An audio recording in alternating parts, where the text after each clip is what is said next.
Oh yeah, I'm gonna doctor. I'm gonna prescribe medication for no reason. It's just a suggestion.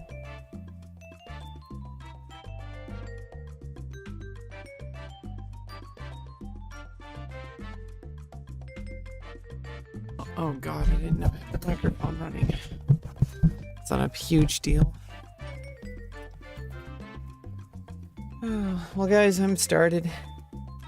We're getting going.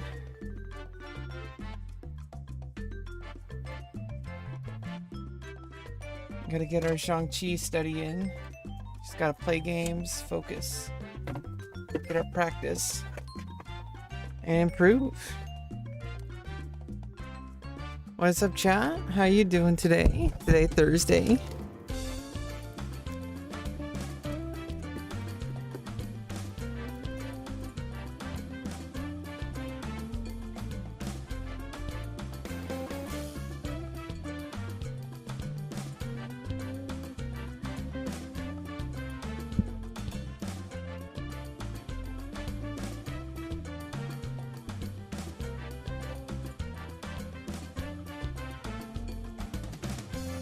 It's gonna be another fun day, okay?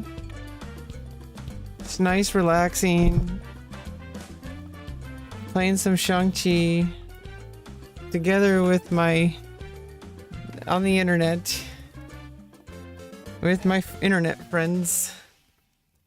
Friends. Oh my goodness. I am super low energy today, of course. It's usually how my life goes. Super low energy. Even when I want to be more, but...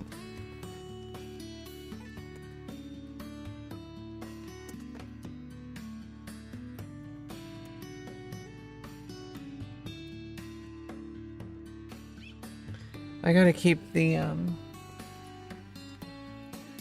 It's been getting cold, so I've been running the heater.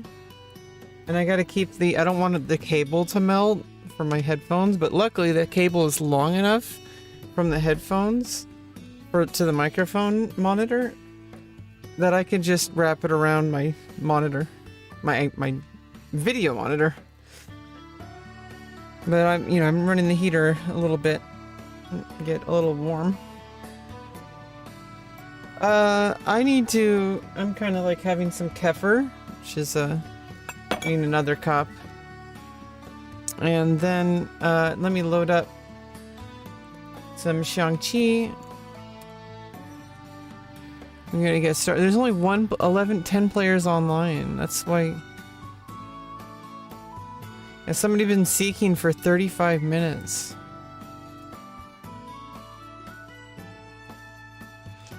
Play against the computer? Let's play against the computer.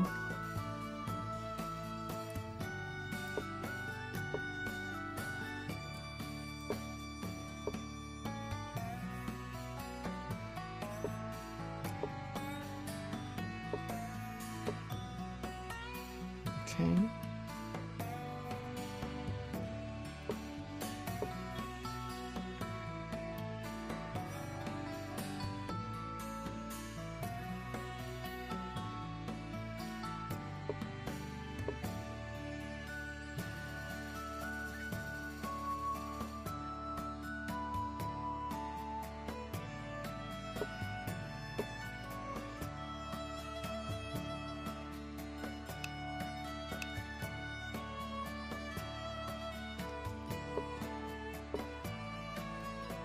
Well, I just got a rook for an elephant, so I'm going to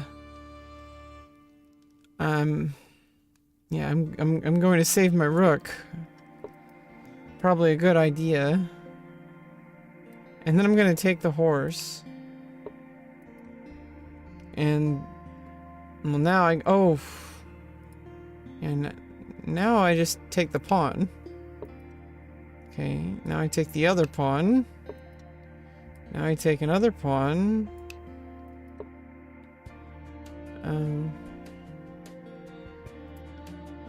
I can... Basically, I'm just gonna keep the rook here. Oh, okay, well... Then... Okay, well that... Oh, he's threatening mate here. Oh, not really, because the horse is defending. So I'm just going to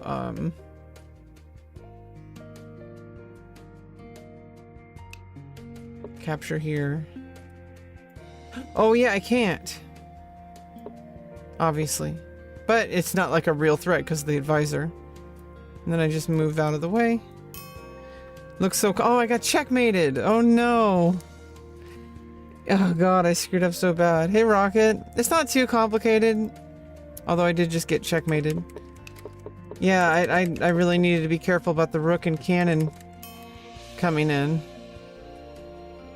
I'm playing the level 1 computer, jeez. If you're interested in XiangQi, I do have some resources available.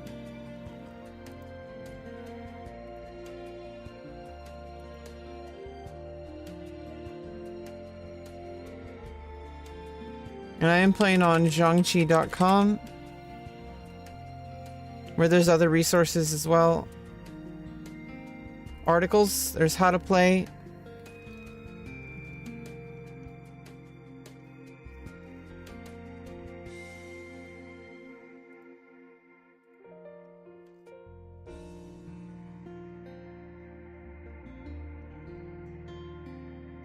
Stuff that we're all gonna go through, and that, you know, the stuff that I'm gonna be going through at some point over time. Just right now, I'm just trying to play as many games as I can.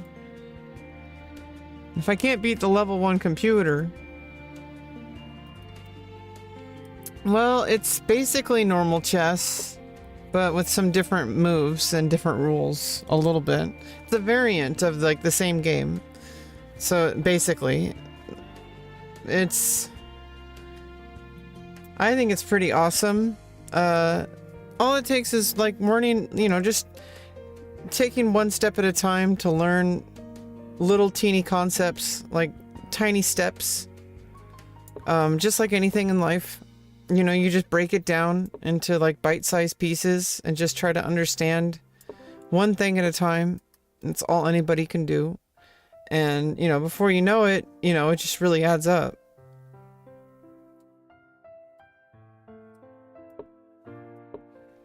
And of course, this game is extremely complex, just like chess.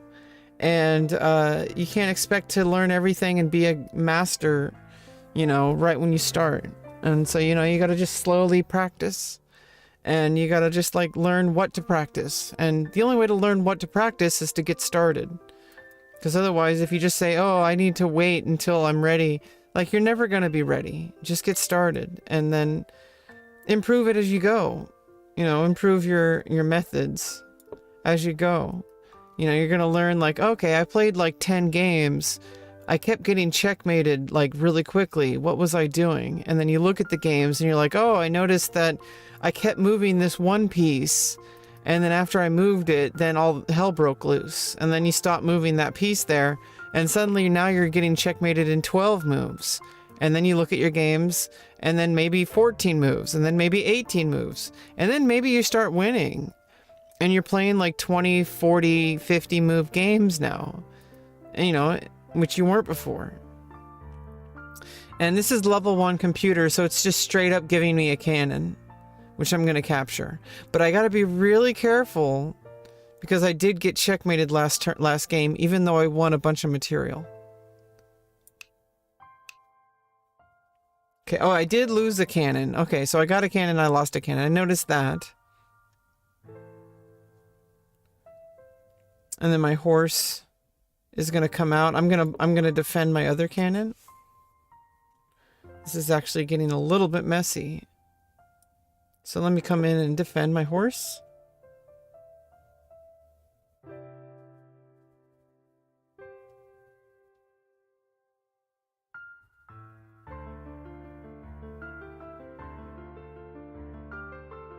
Attacking my cannon twice. It's fine though. Oh, my horse is under attack. I'm just gonna move my horse up, go in for an attack. Uh-oh. Uh-oh. Okay, how about I go this way? Defending my advisor.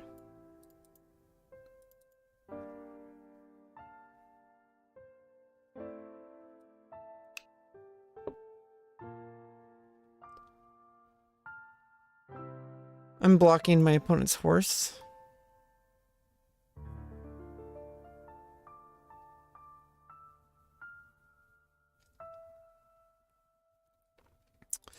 How about I attack the cannon?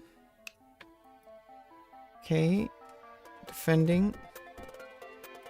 I can offer a rook trade.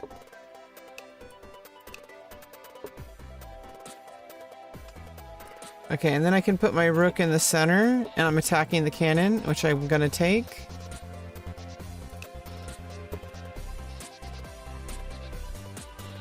And so I'm gonna trade the horse for 2 elephants. Oh, never mind. That didn't work out. Oh yeah, it did. Kinda, yeah. For 1 elephant and a rook trade.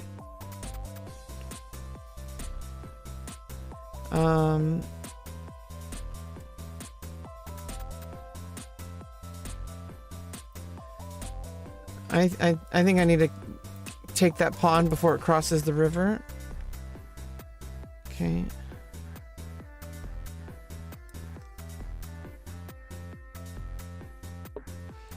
Start making some moves with my horses.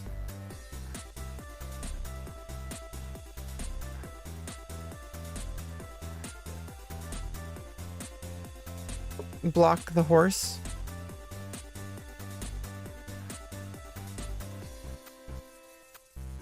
Elephant's guarding the pawn from crossing. I'm gonna push this pawn to like kind of defend against that one. I'm gonna trade.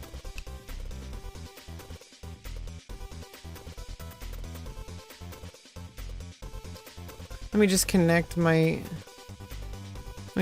elephants. Okay, I can check and then win a pawn. The fork.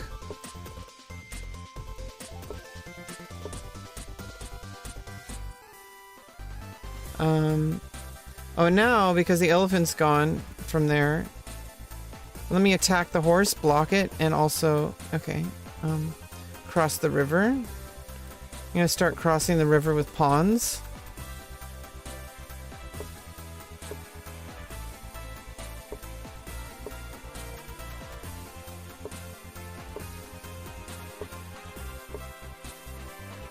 Okay, well now that pawn is blocking the elephant, so...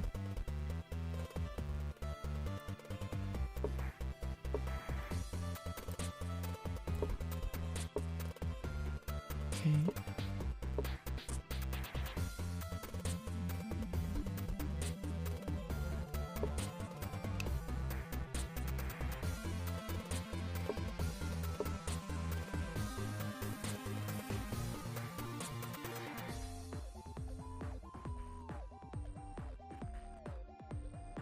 Okay, let's take here. Uh-oh. Okay.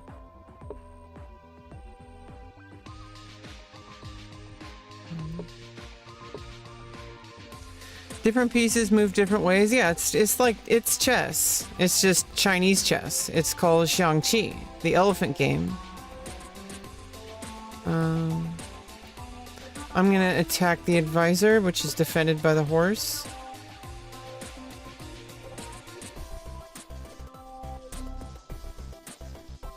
I don't know if I can deliver checkmate. I need to be careful before I push the pawn because it's a permanent move.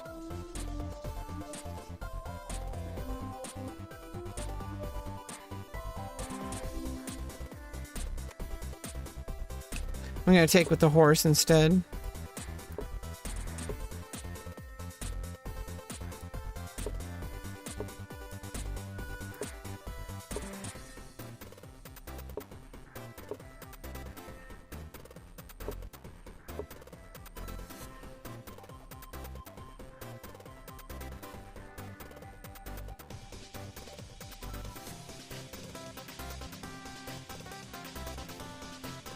Oh no, what have I done? Oh, okay.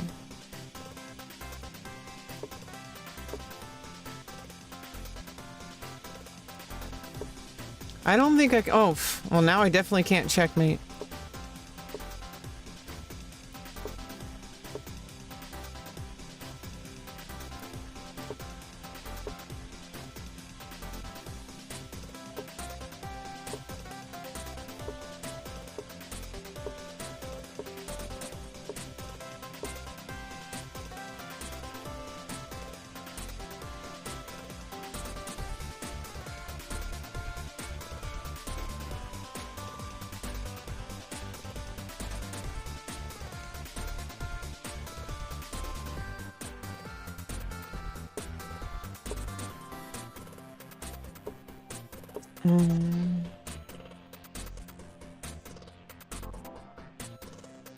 Yeah, there's no way I can do this.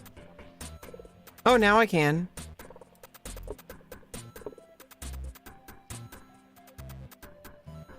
Not really, though. Yeah, I mean, this is like... This is impossible to win for either side.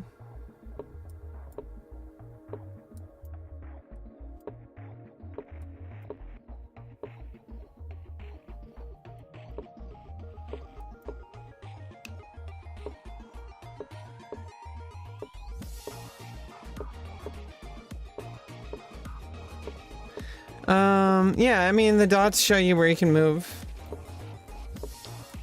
The cannon is the only real piece that's like super complicated, but not super complicated as in like impossible or whatever. And basically the cannon can only capture by jumping over another piece. So it's like a leapfrog kind of thing.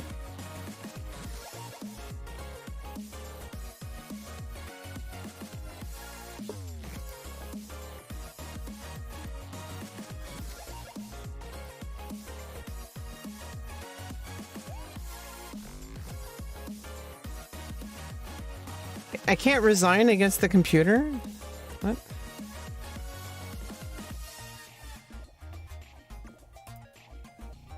I can. It's kind of like checkers, but it's like chess.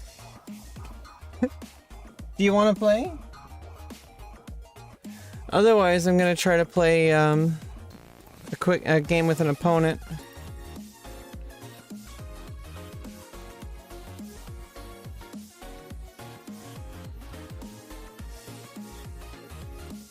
Red goes first.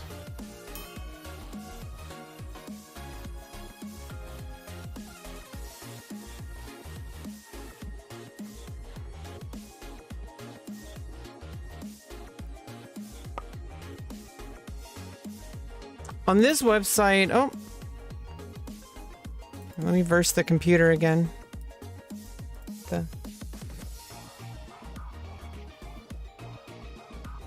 What?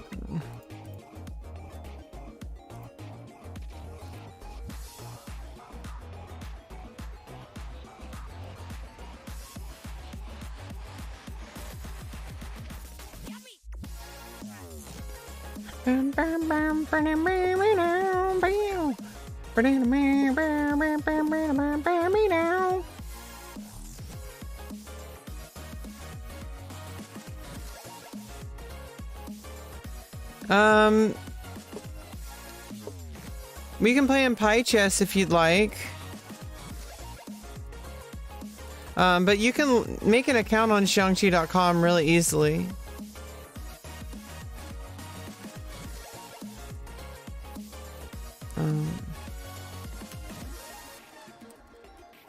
You go to XiangQi.com, go to sign up, log in, and you can sign up with Facebook or Google in a really easy, like one-click setup. Or just make a username, email, password, and your country, and it's a really easy to make a 100% free account on XiangQi.com.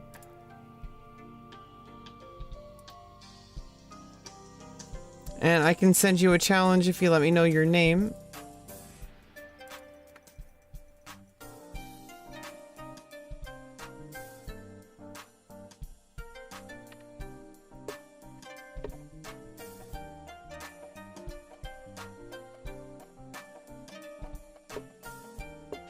Basically, you just want to get your pieces out and, like, you know, just get your rooks are the strongest pieces. And then the cannons are basically the second strongest, and then the horses. Horses move like the knights in chess. The only difference is they can be blocked. So therefore, if you look at all the places you can can only move where the piece isn't blocked orthogonally, which is up, down, left, and right.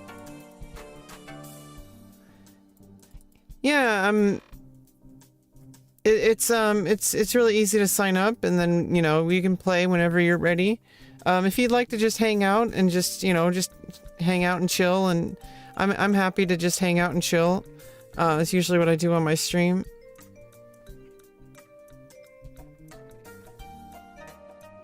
And I'm always up for playing games with viewers. I really like that.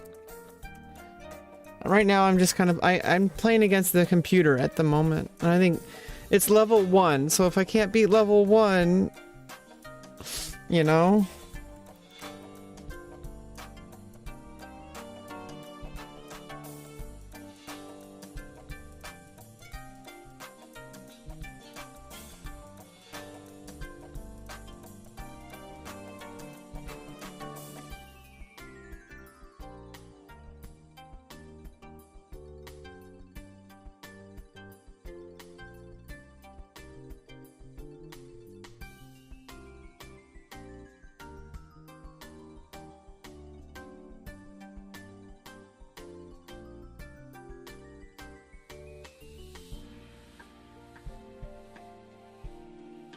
Having some goat milk kefir.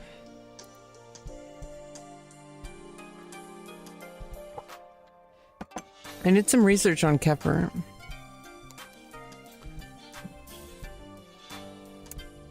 If you really want to play as a guest, we can play on Pi Chess. Though highly encouraged to, this website is still struggling.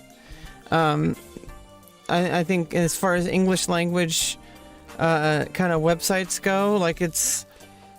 Yeah, it's like goat milk kefir. It's usually you can make kefir with any kind of dairy and fermented kefir grains or activated kefir grains. I don't exactly know the exact science, but it basically you ferment the kefir grains, and there's a process with dairy. Yeah, it's probiotic and it's lactose free. Or at least it's like heavily, yeah, it's very probiotic. We can play on Pi Chess as a guest if you really want. I can just give you the link.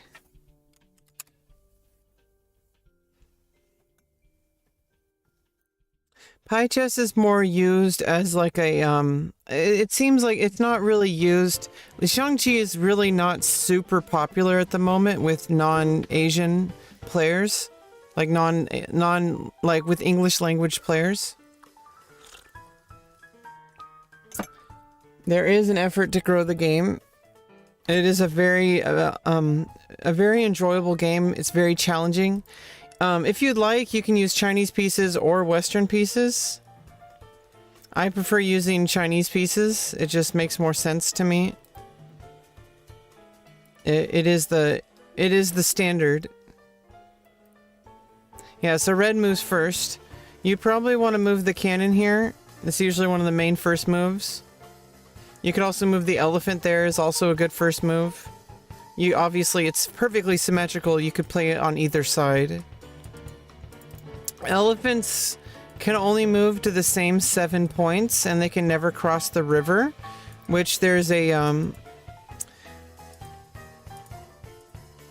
river right here. If you see like the edge of the river on both sides. I need to adjust the display capture.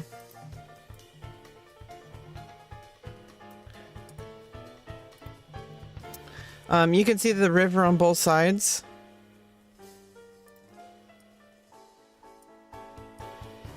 And so the only thing the river does is that there's some pieces like the elephants can never cross the river. And when the pawns cross the river, they can only move and capture forward when they're on your side of the river. When you cross the river, they can then, you know, move and capture forward. In addition to that, they can move and capture to the left and right, but they can never move backwards. The cannon, it moves like a rook in chess. Like a rook moves straight, left, up, down, left, or right in any direction, you know, in any number of moves.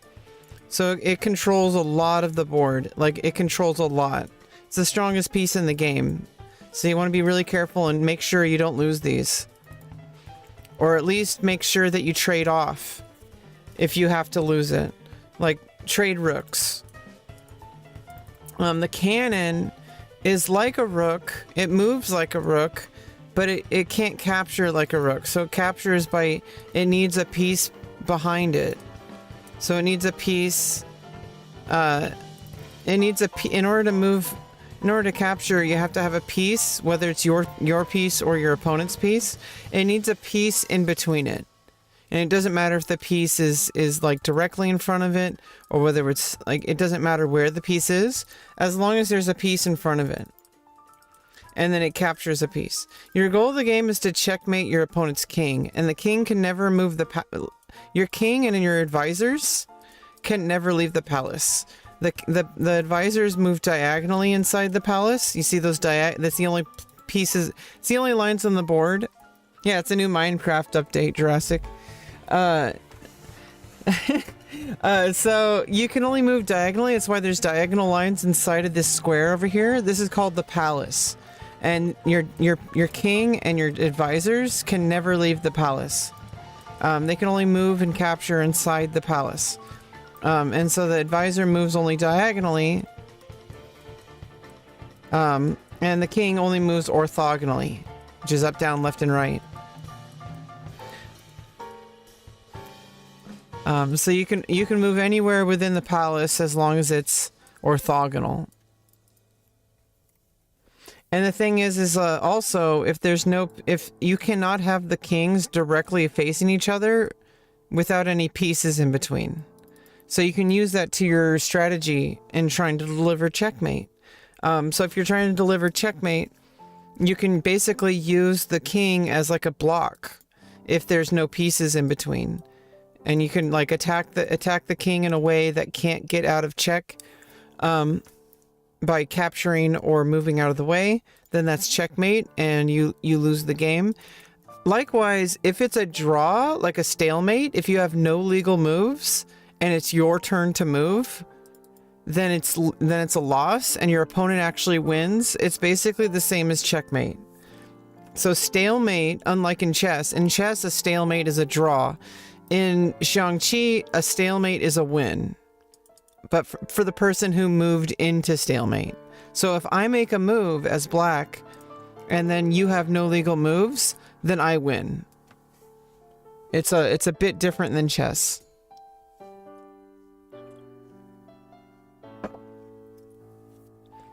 And those are the only real major rules. Besides the fact, like I said, the horse, it can be blocked. So the way the horse moves is it moves basically one orthogonally and then one diagonally. And if there's a piece in the way, orthogonally, it won't be able to move that direction. So basically, like if I click here, I can't move to this point. I can only move to these 2 points.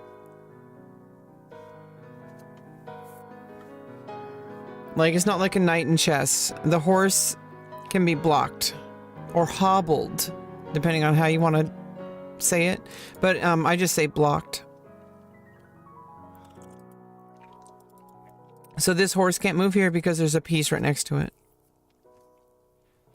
And if you're using Chinese pieces, the pawns, the elephants, and the king, and I guess the advisor, I mean, you notice that, like, the characters, the Chinese characters on the pieces might be different depending on whether you're red or black. Just to denote, like, whether it's red or black. The king is different. The advisors have an additional symbol, additional radical. The horses have an additional radical, and the rooks have an additional radical. And for the cannons actually have a different radical. Black is technically a catapult, if you translate the character, and red is technically a cannon if you translate the character. And the left radical on the left side radical of the cannon for red is the symbol, is the radical for fire. And I think the radical on the left of the black cannon is the radical for stone. It's like a catapult. This one's like a fire catapult, so it's like a cannon. The chariot or car is a rook. And the symbol for black for the elephant is actually literally an elephant, and the symbol for the elephant for red is minister. So basically it's red to move.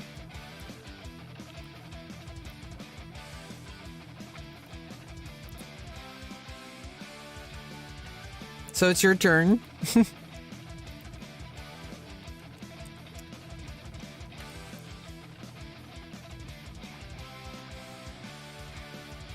Yeah, red goes first.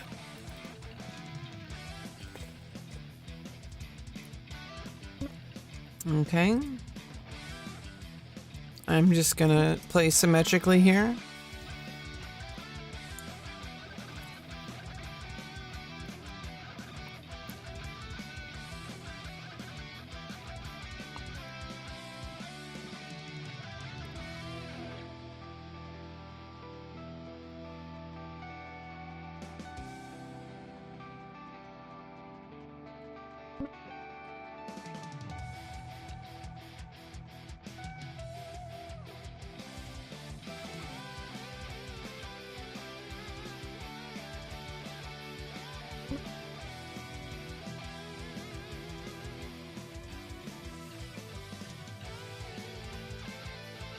Now, I have a lot to learn as far as actually getting good at the game.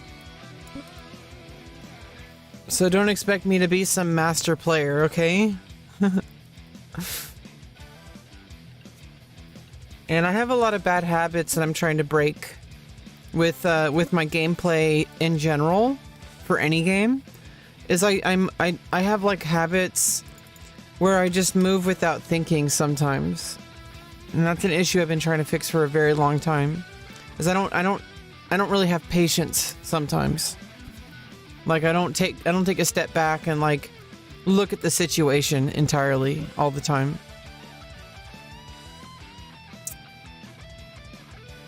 Okay, so I'm going to capture here because the cannon is not protecting it because there's no piece there.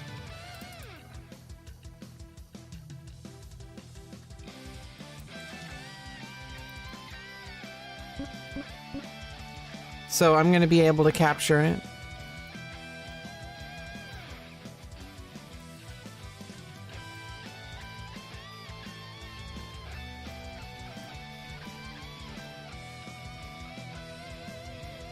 Yeah, so the way the cannon works is you need a piece in between it somewhere on any one of these points.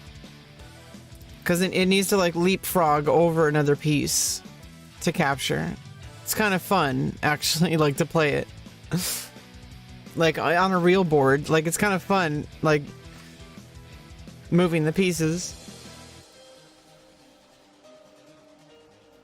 And the real boards are really nice. Like I really like the pieces.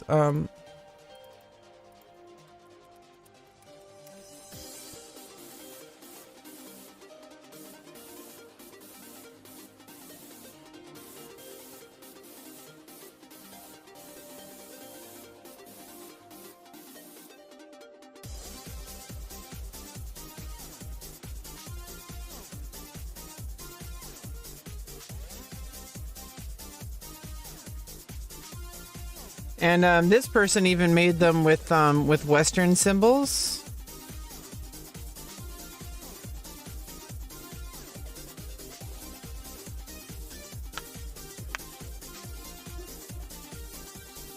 I just think it looks so weird. It just doesn't fit for me. Here's a simpler board. A lot of people will use like a roll-up mat. Like a little plastic board, and the game is very portable. You can I can fit my pieces in like a little box like this, and there's a board at the bottom of the box,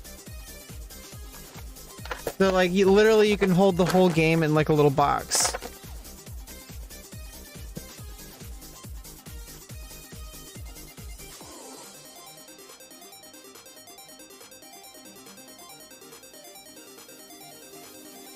What the fuck?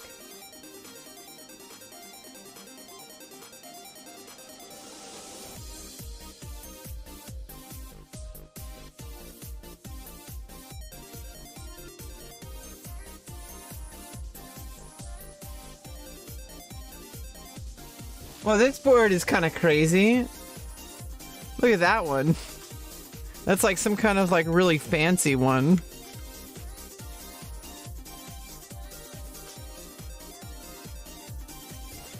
Whoa.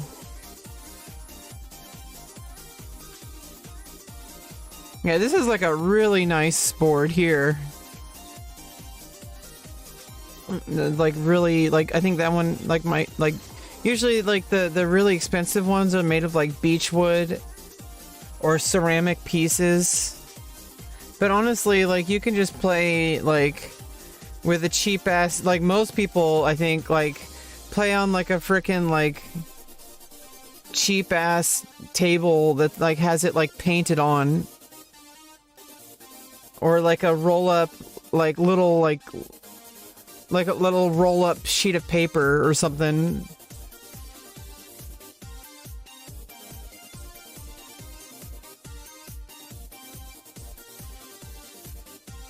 This person is putting the person who made this put the pieces on wrong. They're putting them on the squares. You don't put them on the squares. In fact, there's a lot of these are just a randomly assorted. The person oh shit, I'm not showing. The person who made this picture just randomly put the pieces on the board, and they put them on the squares, and they put like some of the pieces like where they will never be. This is really weird. It looks cool though, but it's just. And some people even make the board like it's a Western chessboard. This is just impossible to play. Like this is weird. This is so freaking weird, because some people are just so addicted to playing on what they're used to, they can't adjust to the way it's supposed to be played. They want to adjust it to like match what they're used to. Like, don't play on like this is a really hard to look at board. Like just play on like a regular freaking board, and that's shogi over there. Like this looks so much more elegant. Like, and all you need is like this is like a sheet of paper. You know, like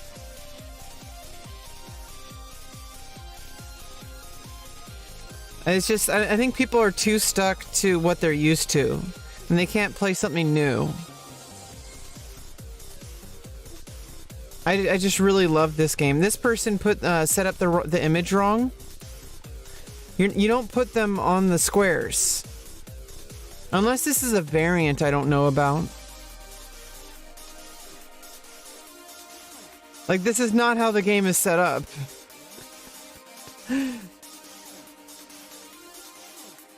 This is just not how it's set up at all. Somebody is so used to Western chess, they just assume that...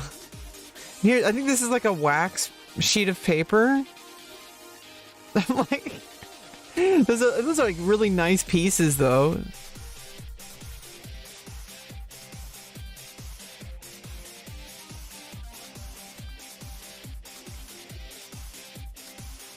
I'm super addicted to this game. Like, it's just so nice to play. Like, especially on an actual board.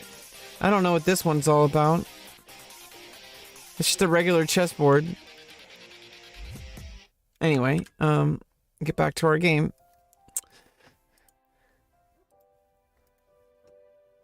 Okay, so you push the pawn forward. The other cannon's under attack, so I'm just gonna capture it.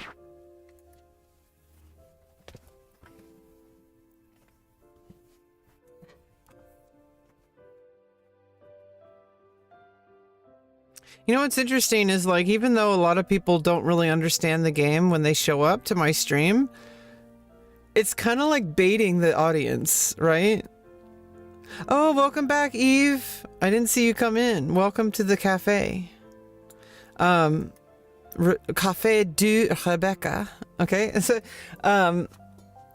the one thing that like I think is like kind of cool is that viewers will come into the stream. They're like, "What's this?" They're like, "Why is it Chinese characters?" And it's like, I think that kind of baits the audience, because then now they're hooked. Like, they're interested at least. They're like, "What's going on here?" Like, what game is this? Like, why is it Chinese? Like, why don't you use Western pieces? And it's because I'm baiting the audience. Because this is how it's supposed to be played. You know, I could use these. I think people would be just as confused with these.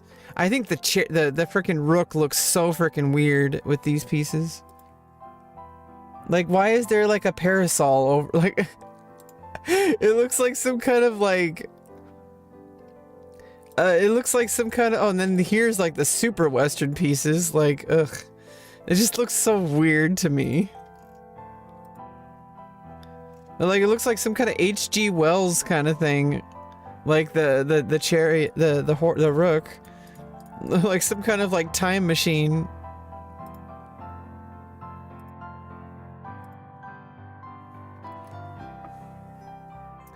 Okay, elephants are defending each other.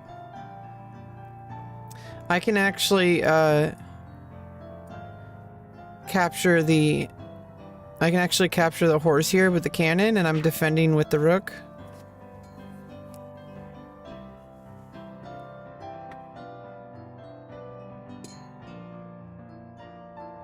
And I'm making a huge threat here, because if I capture the elephant's then pinned. Because if you move it, it would give you check, and you can't put yourself into check. So if I capture this, that's a free elephant. Unless you move if you move your king forward, then you're defending the elephant, you're also getting yourself out of the pin.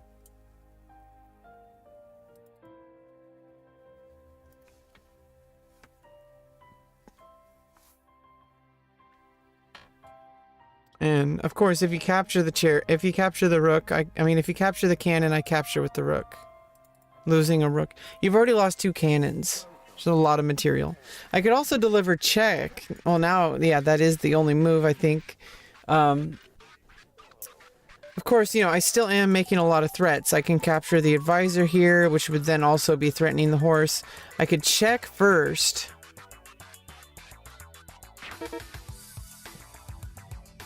Which either the king has to move to the side or move the elephant back. And if you do that, I can capture the elephant here. Oh no, never mind, that's a cannon.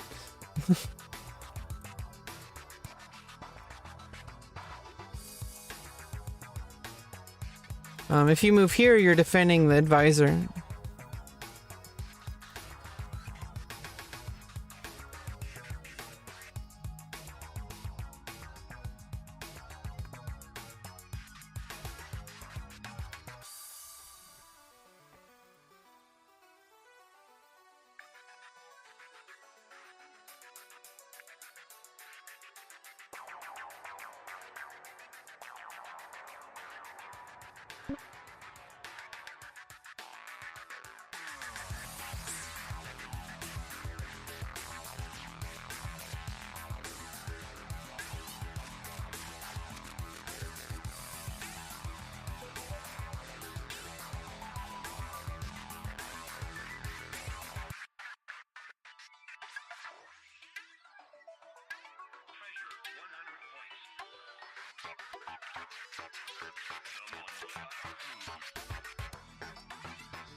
Okay, I think I want to get some pieces developed. I could go, okay, well, first of all, I can capture the elephant here, but then I would lose a cannon. I think I'm just going to go in for some development. Maybe get the other rook activated along the file. Capture, takes, and then I can offer a trade, takes. Pinning the elephant.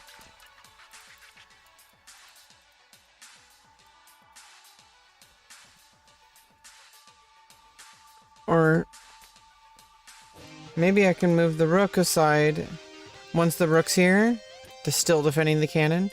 And then I can move the other rook up and I can have them on the same file, on the same rank. And then maybe I can start delivering checks. Take the advisor, threatening the horse.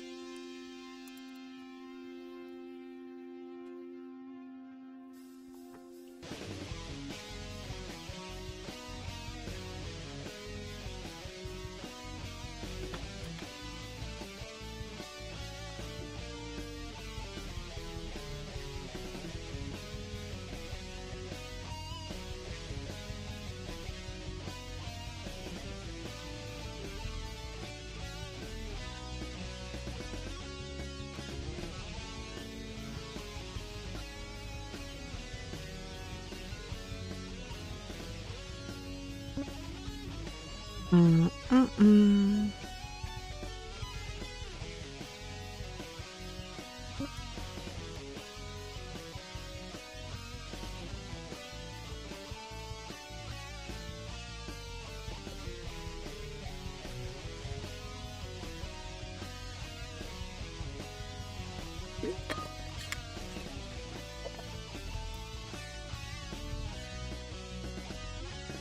You don't get anything but good music? Well, thank you.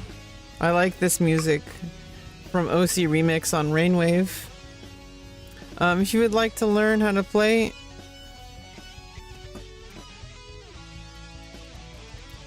command XiangQi in the chat.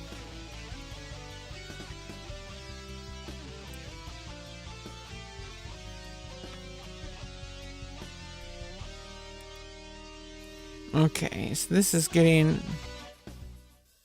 What I can do is I can actually check. And then checkmate, yeah.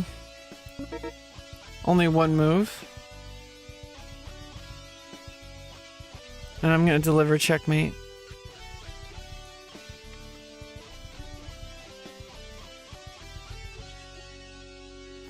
I don't know how I didn't see the checkmate earlier. I think it's because you moved... I don't know. It's actually... I think the goal should have been to try to get the king out of the way.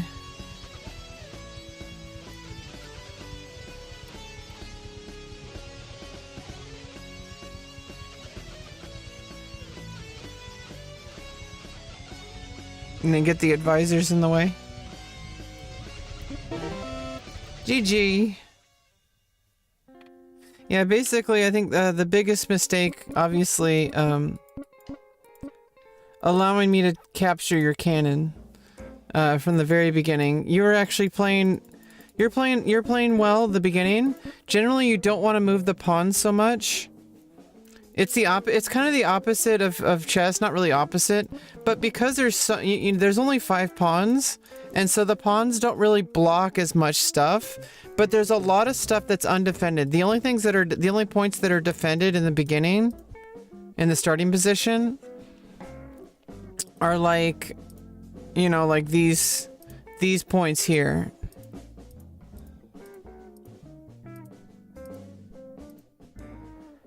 Like these are the only points that are defended.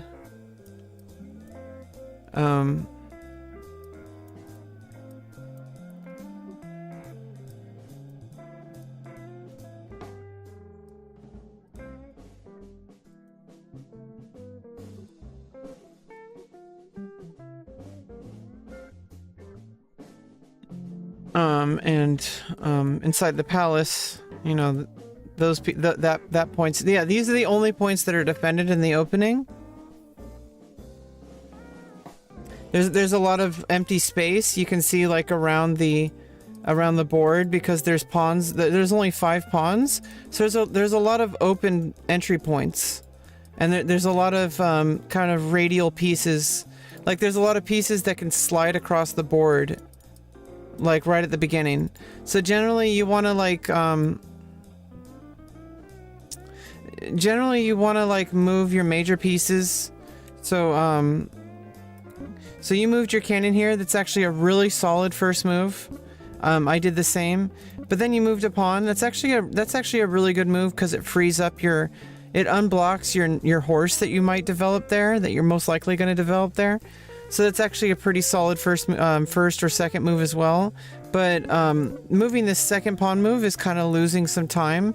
You may have want to like developed your horse here, and then you kind of, after you develop your horse, you kind of open up a space for your rook. And usually you move your rook over by 1, or you move it over here so it can slide somewhere else along this rank. And so you notice I got my horse developed. I got a cannon in the center, then I got a horse.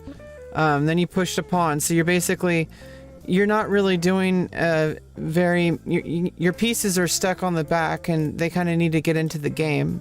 Things can really go down pretty quickly in this game. You can get out of the opening pretty quickly compared to a chess. And so you kind of want to get your pieces out and ready so you can start calculating. Like, you basically kind of jump into the fray really quickly. It's a really quick start of the battle in this game compared to chess. I think the opposite is shogi. Shogi's super slow opening. But I don't know. I think it depends on how you play. So I played this pawn. Because you gave me the tempo from the pawn, I decided to push this pawn because it opens up my horse, and it also prevents red from being able, it prevents you from being able to push your pawn eventually, which would keep your horse blocked. Because remember, if you have a piece in front of your horse, it can't go in that direction. So by moving the pawn, I've opened up 2 points for my horse to defend or move to. And so then you moved your cannon back. That's kind of a wasted move since you already moved it there. Generally, you don't want to like move a piece back to where it started. You know, maybe moving the horse here would be good because then the cannon is defending it, the other side. The cannons really want to be like connected to each other like this because they can leap over each other. Because remember, they need a piece to leap over. If they're leaping over each other, it's even better. Because you got a cannon helping cannons, you know? Help a cannon out, you know? So then I attack the cannon. I think at this point an only move would either be to move the cannon again or to defend the cannon with the rook. Because otherwise you're going to lose a cannon.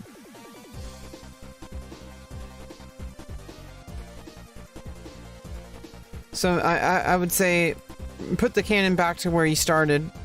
You know, since you already, I mean, thing is like moving the cannon back in the first place was a mistake because then it allowed me to not only develop my rook, but it's with what's called tempo. And every single time you get basically I get a free developing move because now you have to save your cannon. And I'm going to put my rook there anyway. And now you have to like be chased away. But you missed it, so now I just gonna capture it. It's a free cannon, and now I'm threatening to take the other cannon. So now the cannon either has to move or be defended. And since you just moved another pawn, you're controlling my side of the river a bit, really well. But generally, you don't want to move too many pawns. You kind of maybe move one pawn in the opening. From my understanding, is you maybe want to move one pawn, if at all. Your pawns pretty much stay active until the end game, mostly. They're really long-term end game pieces. You kind of just want to use them to kind of like free up your horse, you know, but now I can't do that because you have a pawn here. If I push, you would just capture it, and then you would cross the river, and once you cross the river, you're a really strong piece. But since all your other pieces are at the starting point, you can't really do too much alone. It's like bringing your queen out too early in chess. You don't want to do that because it's going to be a target. You don't have enough pieces defending each other. You don't have enough pieces working together. So I just captured the other cannon. I'm up a lot of material. I'm up 2 cannons, and my rook is in a really aggressive point of the board. This is actually a good move. You know, making the best of a shitty situation. Connects the elephants. You generally want to connect the elephants. That's actually a really solid move. The elephants are now connected to each other, defending each other, and you're blocking off all these points. So I can only move on this rank. I can only move to these points or back. I'm up 2 cannons. So I'm going to start trading off pieces. I'm going to use the cannon. Remember using the rook as a leaping piece, because you need a piece to jump over with the cannon. And so I attack the horse, knowing that if you capture with the rook, I would capture it. So that's a free horse. And also I am pinning, as long as the advisor is pinned right now. So the advisor can't move because you would be putting yourself into check using the elephant as a piece. likewise, if you move the elephant, you'd also be putting yourself in check. So both of these pieces are pinned. So I'm actually threatening to capture the elephant. And so you did the move which gets you out of check. I actually started making some moves. Yeah, because that cuts off escape points. And then I opened I got the horse out, but that, like I said, you know, as you noticed from the game, I used that to develop my rooks. And so now you cut off an escape point as well. So now your king is trapped. Can only go to these 2 points, and I have a rook here. So then I brought my rook out. Do you play League? I do have an EU account for League. I do sometimes play with people. I've played a few times on the EU server, and then that's checkmate. There's nothing that could have been done at this point. Check, you have to get out of check, and there's nowhere to go, so you just go up, and then I just deliver checkmate, and there's nowhere to go. You can't escape the palace. And I've just sieged the enemy palace, and I get delivered checkmate.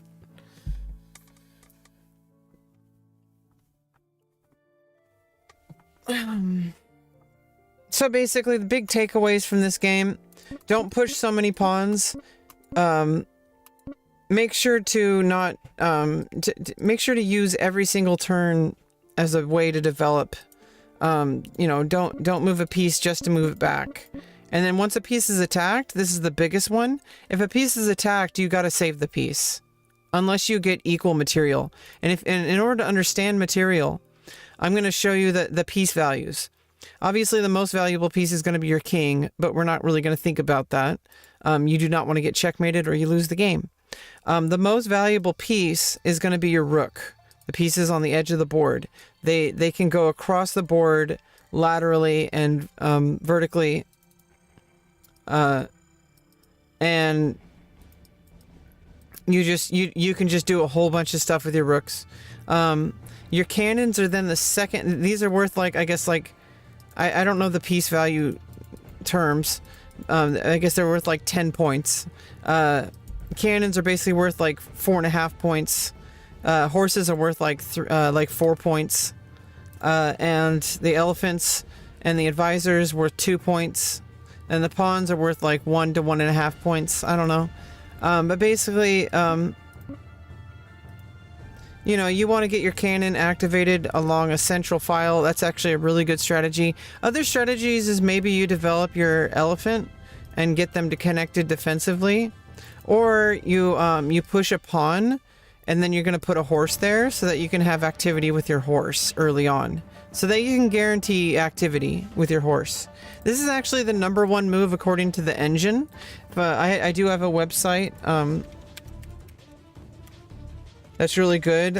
It uses a computer engine.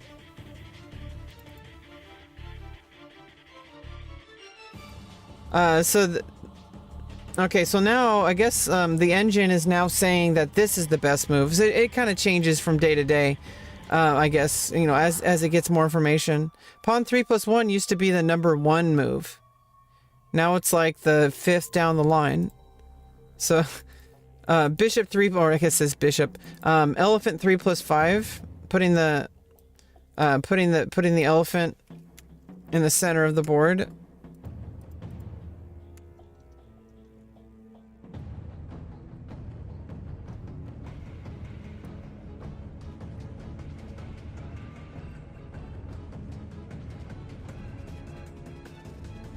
Putting the elephant in the center of the board, it seems to be the #1 move. These are all pretty much equal. These are basically the first moves that you should play. Either put the elephant in the center,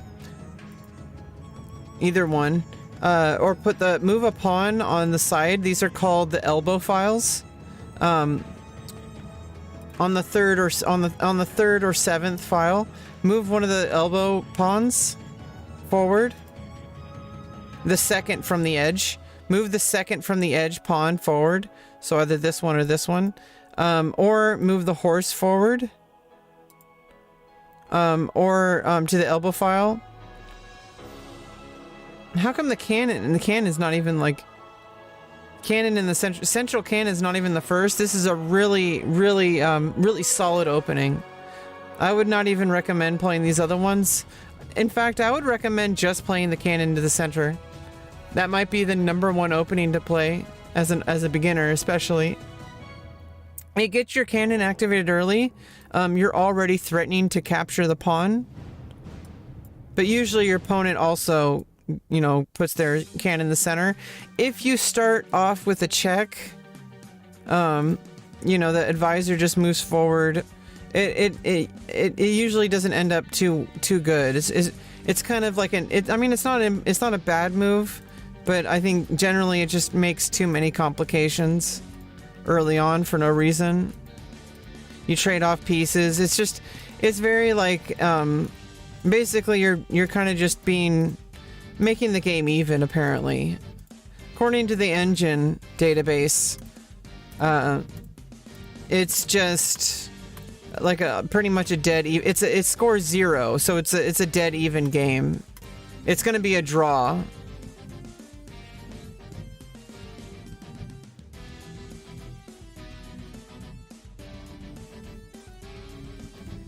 Yeah, you got destroyed, but I mean, the thing is, I'm trying to like, you know, I'm learning the game too. But you know, in order to learn, you have to look back, and you have to see what you could have done differently, and why, you know, like for example, moving these 2 pawns forward and moving this cannon back. That's something that you can address during your next game. So maybe instead, like next time, this is a solid move. This is actually a solid move, but this is where things kind of got like a little wonky. And so maybe think, okay, well, I can actually, since I moved a pawn forward, you know, now eventually your horse is going to hear. It's still, you need to decide whether or not you're going to move your cannon first before you put the horse there. So that's kind of a decision you have to make, whether you're going to keep the cannon here. So you could move here right away, or you can move the cannon here and then move. Or you can develop the right side, and you can develop your horse. Yeah, I appreciate people who are interested in this game. I'm trying to grow the game. I'm trying to grow the game myself. I'm trying to grow my ability, and I'm trying to help the community and introduce more people to the game on YouTube. But I have a lot of studying to do and a lot of practice. So I'm streaming it. And you know, the fact that you learned how to play today, that's already one more person who knows how to play, who knows about this game. I don't know if you're going to continue with the game, but the fact that, you know, I'm like an ambassador. Like I'm helping people discover this beautiful ancient game. It has a rich history. XiangQi Wikipedia. It has a very rich history. I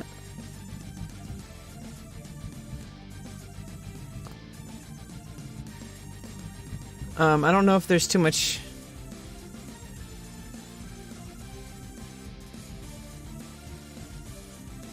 I don't know if they list the actual history here.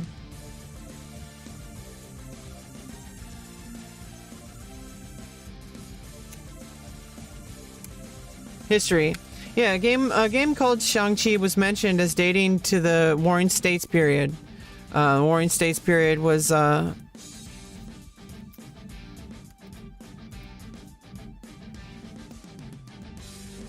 it was around 221 BCE.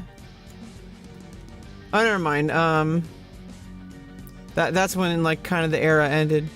Yeah, 2060 BCE. Different scholars point toward different states ranging from 481 BCE to 403 BCE. The article hasn't switched to the modern understanding of like common era, but that's a different kind of thing entirely. A game called XiangQi was mentioned as according to the 1st century BCE text Shuoyan.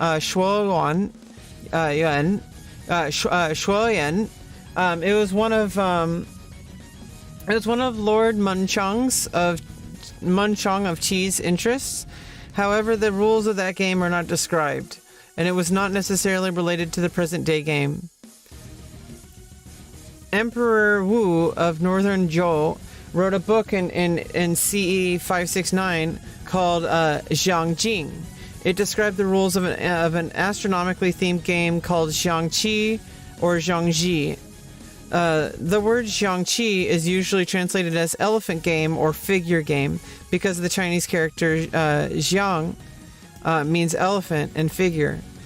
It originated as a stylized drawing of an elephant.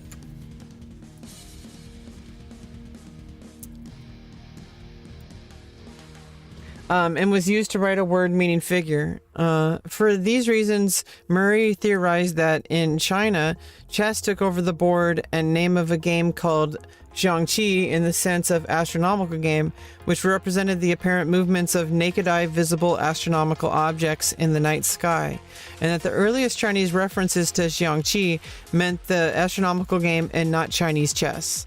Previous games called XiangQi may have been based on the movements of sky objects. However, the connection between Xiang and astronomy is marginal and arose from constellations being called figures. In astronomical contexts where other meanings of figure were less likely, the usage may have led some ancient Chinese authors to theorize that the game XiangQi started as a simulation of astronomy. To support his argument, Murray quoted an old Chinese source that says that in the older XiangQi, which modern XiangQi may have taken some of its rules from, the game pieces could be shuffled, which does not happen in the modern chess-style XiangQi. Murray also wrote that in ancient China there was more than one game called XiangQi. Murray also even supposed that Chaturanga from India influenced the formation of present-day XiangQi. An alternative hypothesis to Murray's is that XiangQi was patterned after the array of troops in the Warring States period. David H. Lee, for example, argues that the game was developed by Han Jin in the winter of 204 BCE to prepare for an upcoming battle. His theories have been questioned by other chess researchers, however. The earliest description of the game's rules appeared in the story Sun Shun, in the collection XiangQi Lu, written in the middle part of the Tang Dynasty. XiangQi is the same as it is today from southern Song Dynasty. XiangQi of Korean Peninsula originates from XiangQi. With the popularization of XiangQi, many different schools of circles and players came into prominence. Many books and manuals on the techniques of playing the game were also published.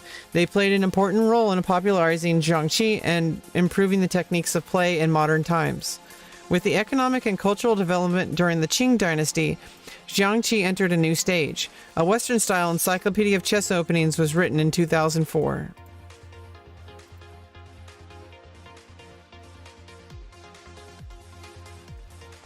Modern play, tournaments and leagues. Although XiangQi has its origins in Asia, there are XiangQi leagues and clubs all over the world. Each European nation generally has its own governing league, for example. In Britain, XiangQi is regulated by the United Kingdom Chinese Chess Association.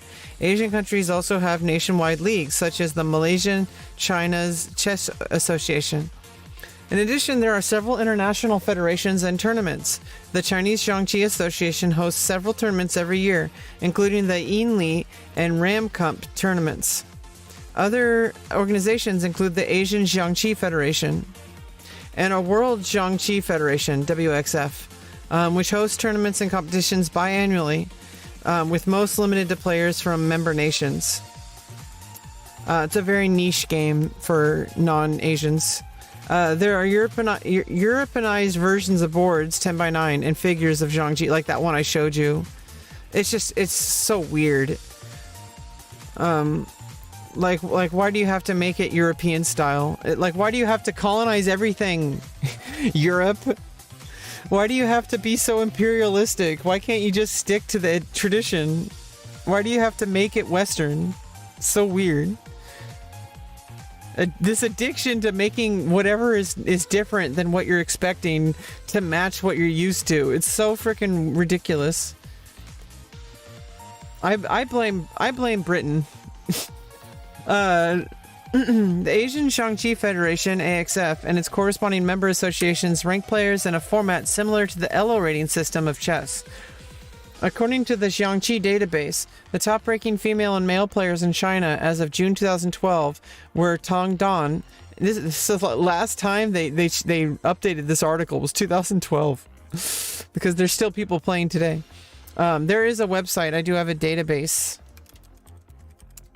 website, 01xq.com, and it has like the most up-to-date like data. Oh, and it has a really up-to-date database of games.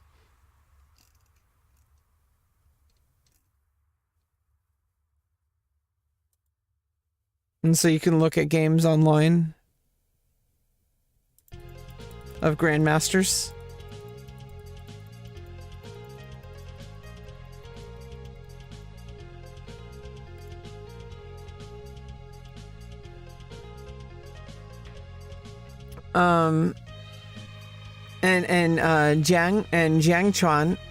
XiangQuan, with ratings of 25, 29, and 26, 67 respectively.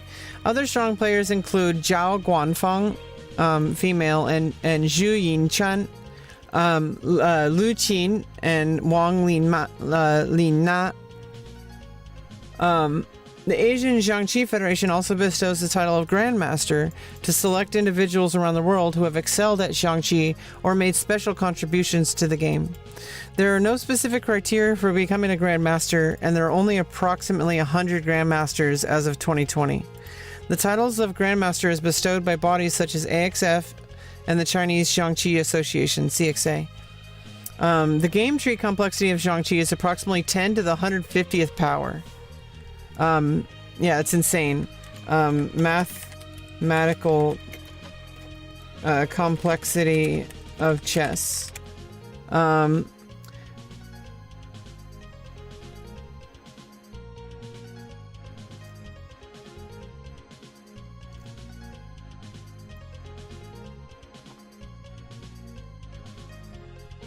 to the 123.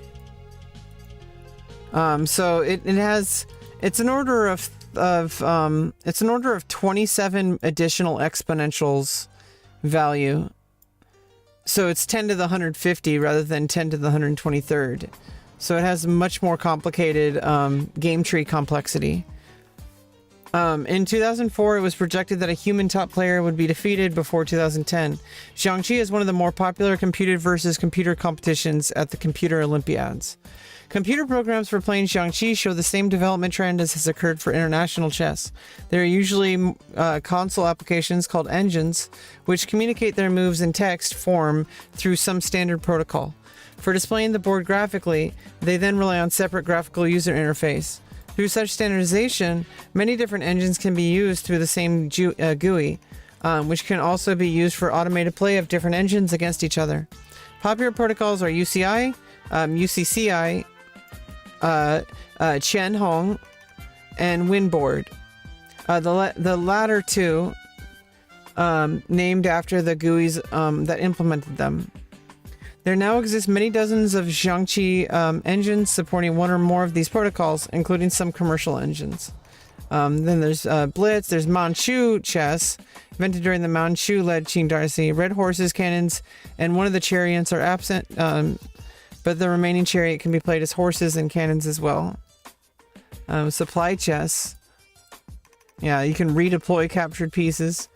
There's also formations similar to Fischer Random or Chess 960. One player's pieces are placed randomly on one side of the river, except for the generals and advisors. Yeah, so there's Bangqi. Variation is more well known in Hong Kong. Uses the XiangQi pieces in board, but does not follow any of its rules, bearing more of a resemblance to the Western game Stratego, as well as the Chinese game Lu Zhongqi. Yeah, it's like Stratego, I guess. There's like a Chinese Stratego.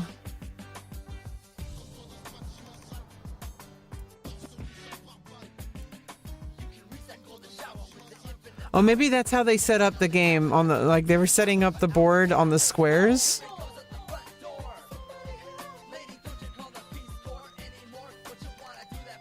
It's played on a 4x8. Yeah, anyway.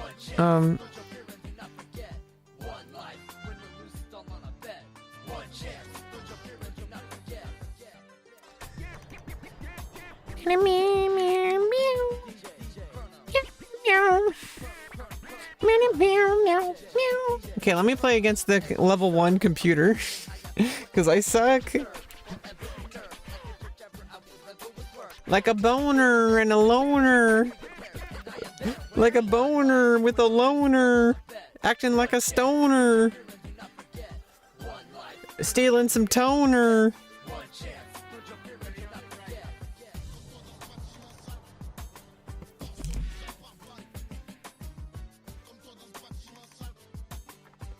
Okay, so...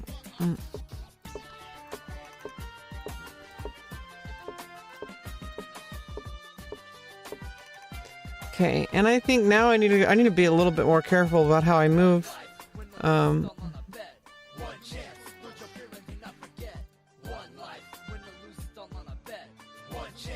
I might, long term, I might want to move the rook over to this file.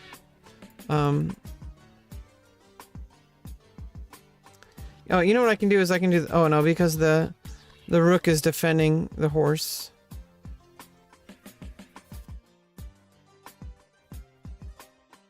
Oh, what I can do is I can check, but then I need to, this other horse is defending the pawn. So if I could distract that horse somehow, move it away from the cannon, I would capture. But I can't really do that at the moment. Maybe I can attack this pawn twice. Okay. Now you're attacking my horse. I'm going to attack the horse.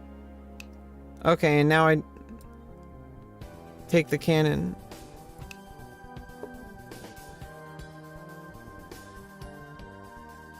And then I can take...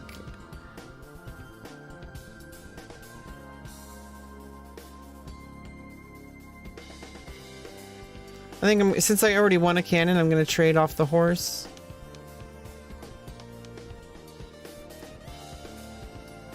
I'm going to prevent the pawn from being captured. Okay. I'm going to threaten to capture the rook, attacking the rook with the cannon. Okay.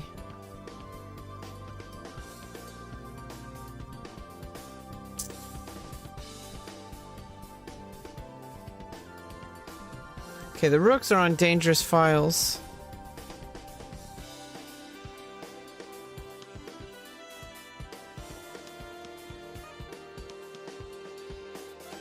I think I'm gonna slide over the rook.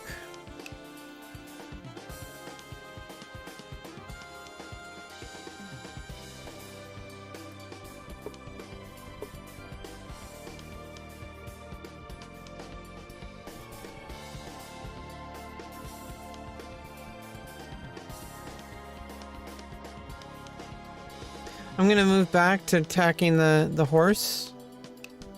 Okay.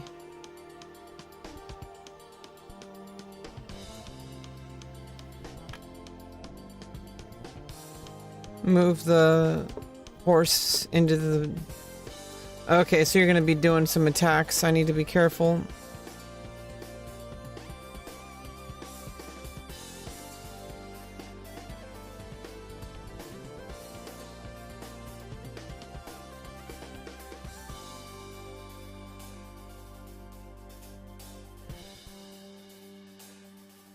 I actually think I'm gonna get mated.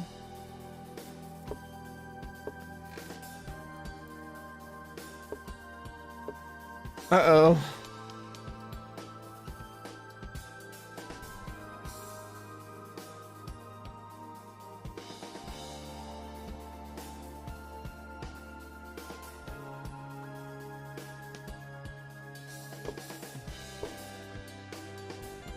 Okay, well now I'm gonna... Oh, I'm not... Oh...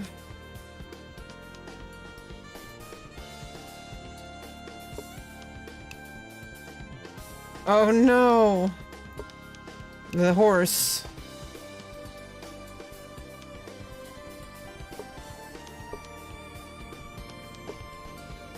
Checkmate. Peter?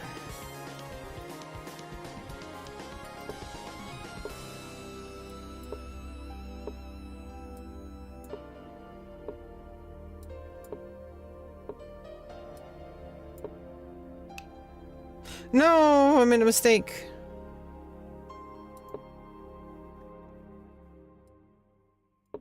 Move the rook. Move the horse first.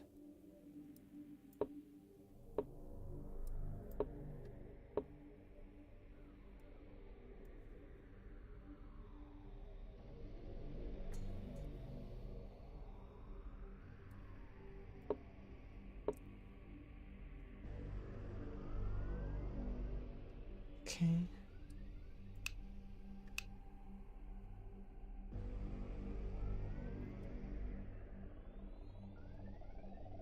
Uh-oh.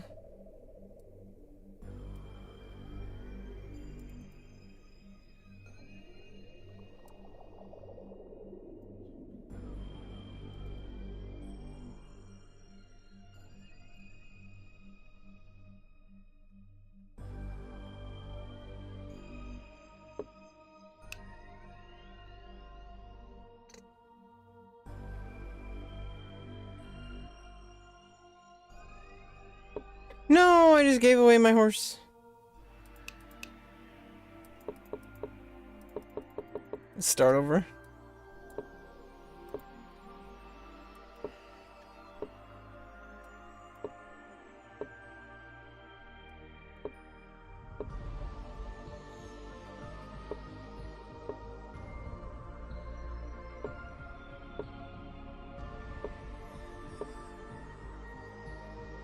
Basically, I don't want to allow the rook to come over, because that's what happened last time. Is I attacked the horse, but then I allowed the rook to come in and attack my horse. And but no, now the cannons are connected. So let's try it.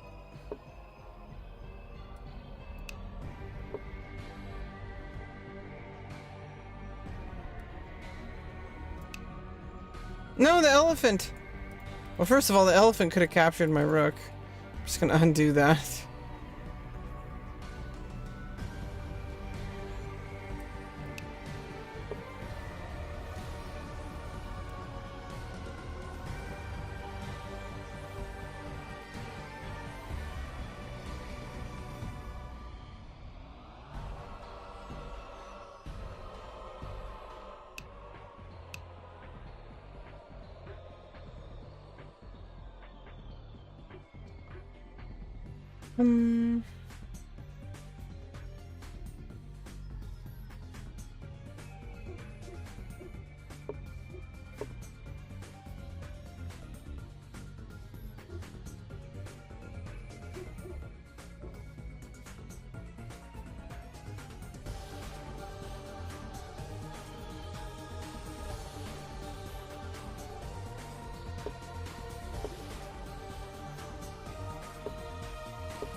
Well, there goes everything.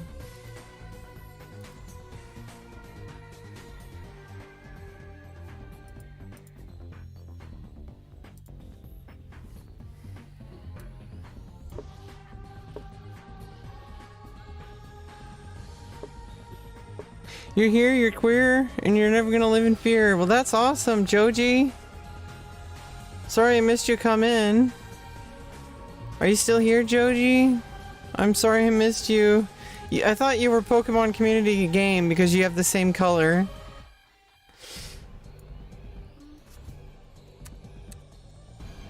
Oh, cool. Yeah, I'm just playing some more XiangQi, getting frustrated at how bad I am. But, you know, I shouldn't be so frustrated. It's ridiculously more complex than chess. The game tree complexity is 10 to the 150, whereas chess is 10 to the 123. Let's see. Calculator.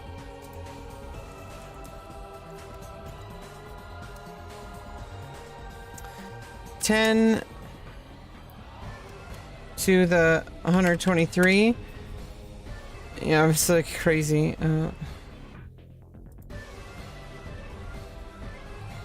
Is it more fun than chess? I think it's pretty fun. It's at least just as fun as chess. I think it's really fun. I really like it. I want to get better at it. I want to contribute and make videos about it. I want to stream it. I want to grow the game. I want to get more people to sign up for XiangQi.com. Maybe one day if I get enough people, maybe XiangQi.com will give me money. Be my sponsor. I don't know about that one, but I can at least get some new people to sign up to the website. I've already gotten at least one person to sign up. Maybe a second.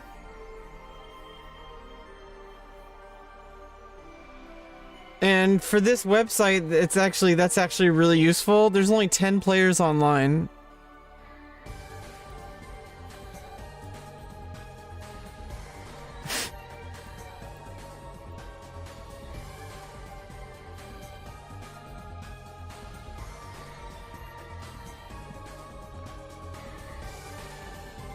Oh, there's old guy.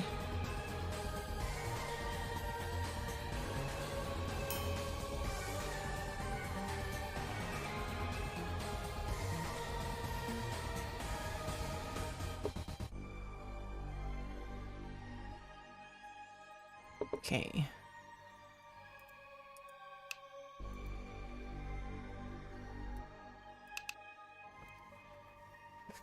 Huh.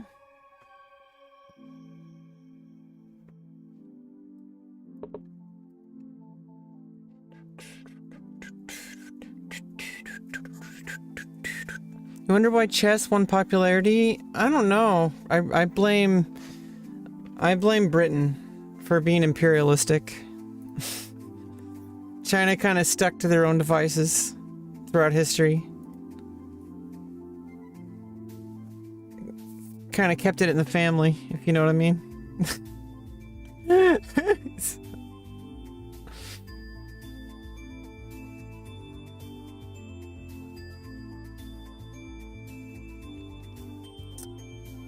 I think if I can slide over.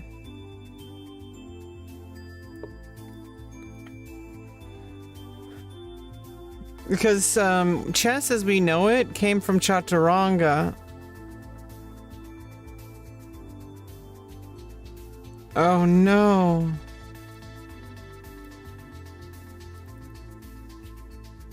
I can't. What? Oh god. I'm gonna lose my cannon. I gotta think fast. I gotta move my king out.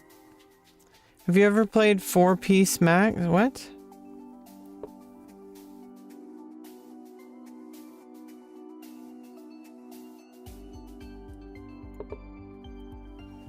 What am I doing?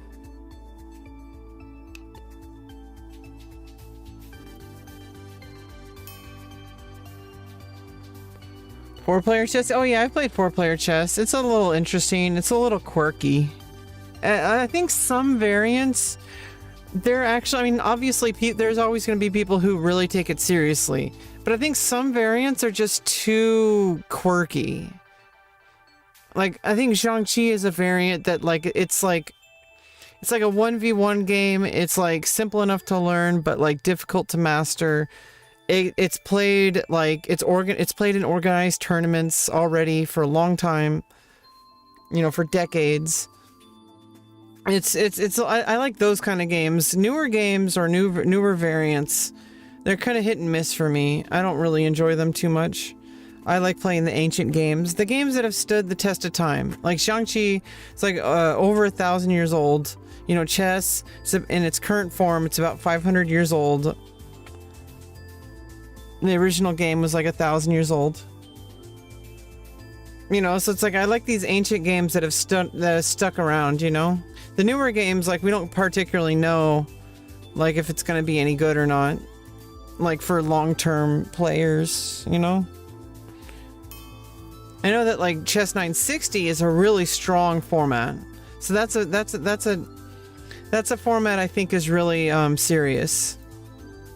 And then there's like shogi, go, you know, the basic, like the big games, like, you know, weiqi, you know, go, and shogi, and XiangQi, and XiangQi, which is a Korean variant of XiangQi.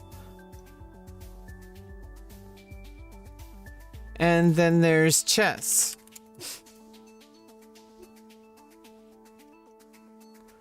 Like, to me, and there's also like makruk.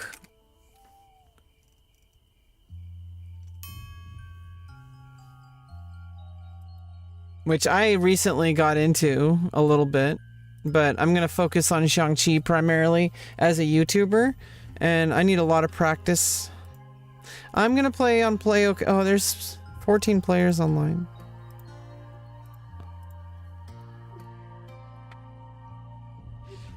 It's just hard to find an opponent on this website at the moment. So I'm just going to play against the computer. Maybe I can get people to play with on Twitch to join the website. There's tournaments.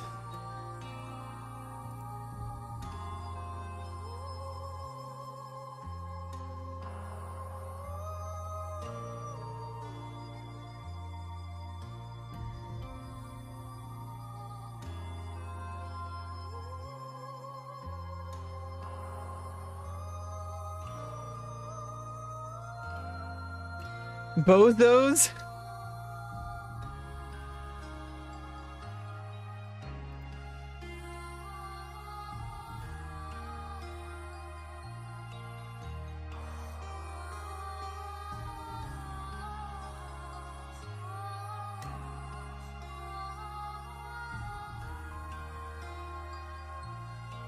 "24 accounts were banned.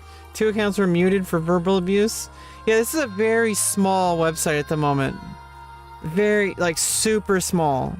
I think this is right up my... I think this is the challenge for me.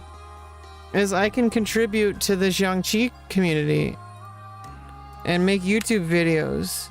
And get people to sign up for XiangQi.com. In fact, let me instead link... Let me edit the command.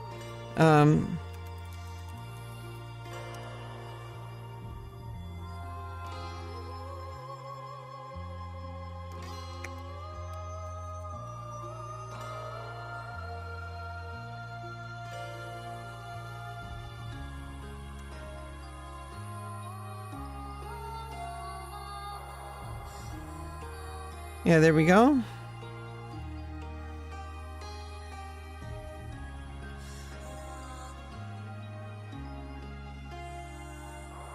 Free to sign up. There's also a mobile app.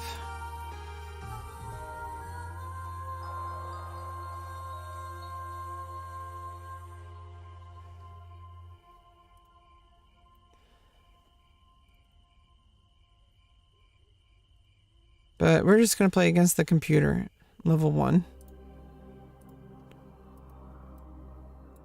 So I need to improve at the game. And these are untimed, so I can take my time. I could really analyze the game and just take my time to learn.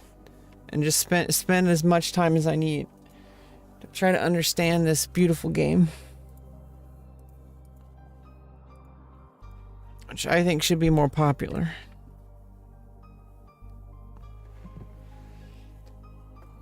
Oh my goodness. There is a very small dedicated following to the game. Maybe I can convert them into my viewers. I don't know. One person at a time.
Oh, nice. I'm glad you're being productive, getting some homework done. I really appreciate you being here, Joji. You're super awesome. I love you, Joji. Joji!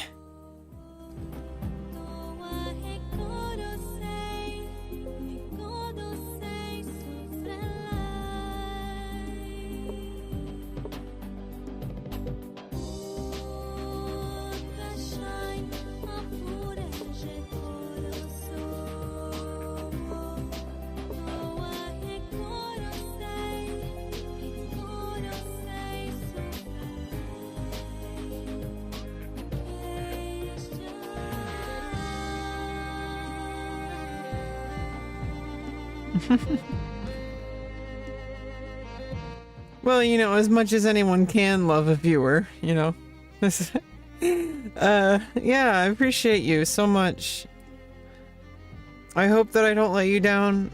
I hope I hope you stick around, and hopefully we can grow together, you know, in my community and build something, you know, beyond what, you know, build something beyond myself and hopefully grow this game. Either way, I'm going to be spending a lot of time, most of my time on stream nowadays is going to be spent on this game. So it might be boring, it might be chill.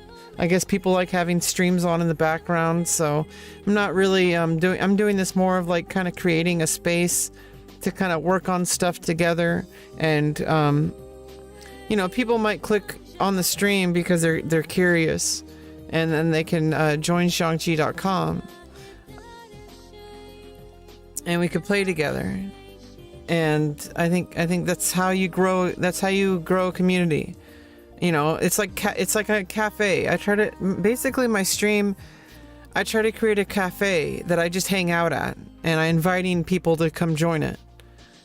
And so it's like, you know, most of the time it's just me in there. You know, I'm the owner. I'm just hanging out. You know, playing board games or something, or a video game or something. You know. And every now and then someone pops in, they're like, hey, I didn't know this place was here. Do you have Wi-Fi? And I'm like, no, I don't have Wi-Fi. And then they leave. But one day I'll have Wi-Fi and more people will be here.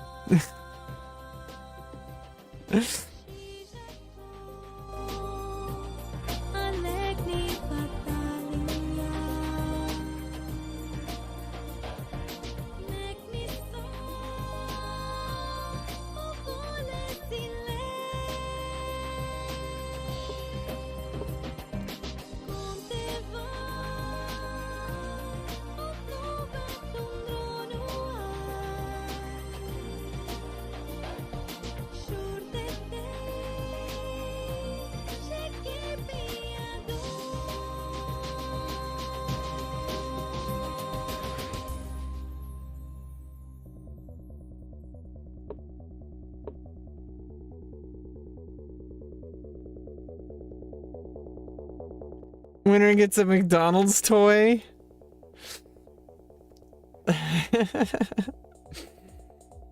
I mean, if there's really not even much interest locally for chess, which is why I'm really frustrated with my life in a lot of ways. One of the things that I'm frustrated about is that there doesn't seem to be a very solid or stable, like there doesn't really seem to be any real chess presence here where I live. There are like pockets, but they're very like rare and like they're very like invite only, pretty much.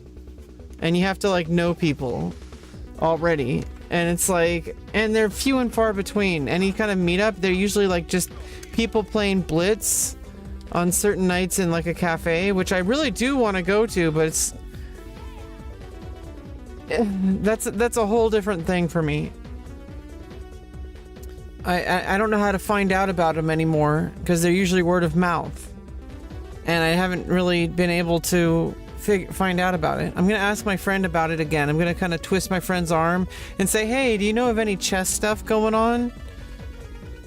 I'm gonna ask my friend, and like, you know, maybe we can go together. It makes things easier. And if not, I could always try to go myself. In fact, I'm gonna ask him right now. He's been on my stream. He's an MBK player.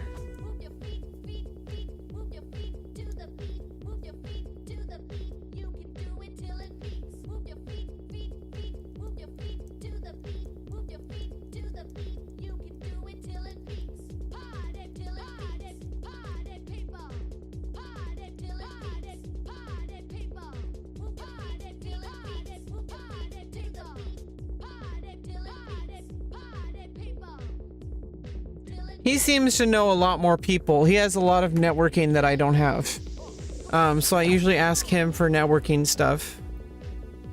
Chess should be taught in schools. It teaches people how to think properly.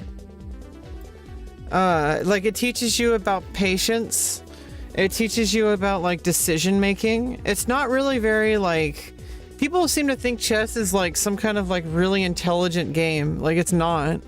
It's just it's a game of patterns, just like English language or any language, and it's like you kind of just need to learn how to like figure those things out, and that's kind of the process that is really useful for kids, is like learning how to like say, okay, well if I move my pawn, how is that going to change things?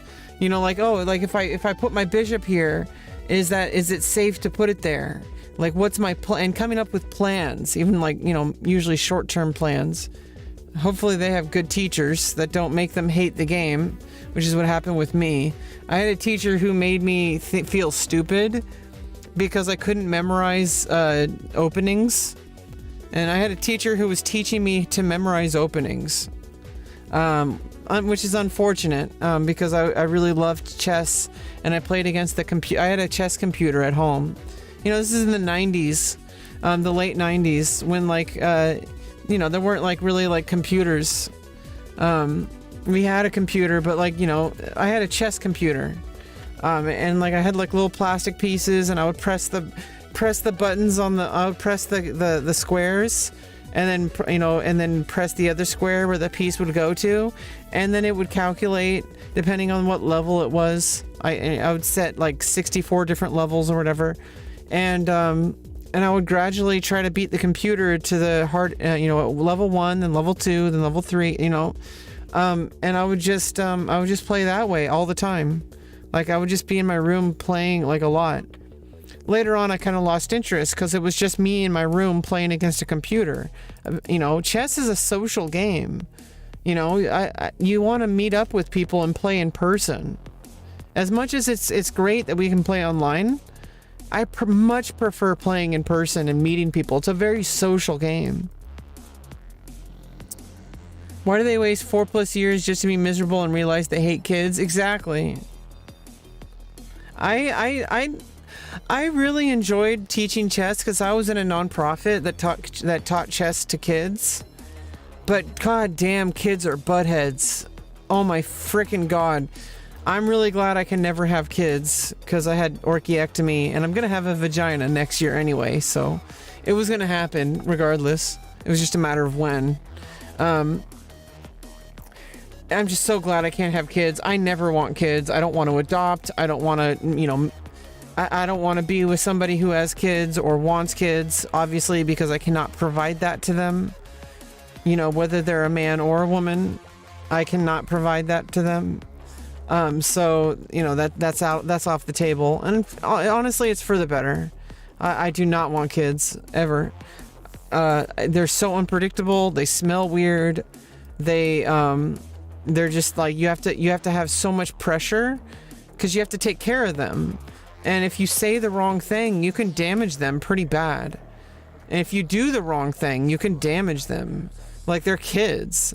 They're very impressionable, and they look up to you. They see you as somebody who knows everything. And we aren't. We're people who don't know everything. And it's so easy to, like, influence a child. And that scares me to death. That's actually one of the biggest fears I had when I was teaching chess. Was like, am I gonna fuck up these kids with my own mental illness? Because I have mental illnesses. And so, like, I was worried that, like, am I screwing these kids over? Like, am I damaging these kids by teaching them? And I wasn't. You know, I was told by the teachers and by the kids and by the parents that I was really good at what I did. But it was still a lot of pressure. It's really fucking scary. And I have to watch, like, the way I behave. And, you know, that was fine. But I then had some anger issues, but that was about my coworker.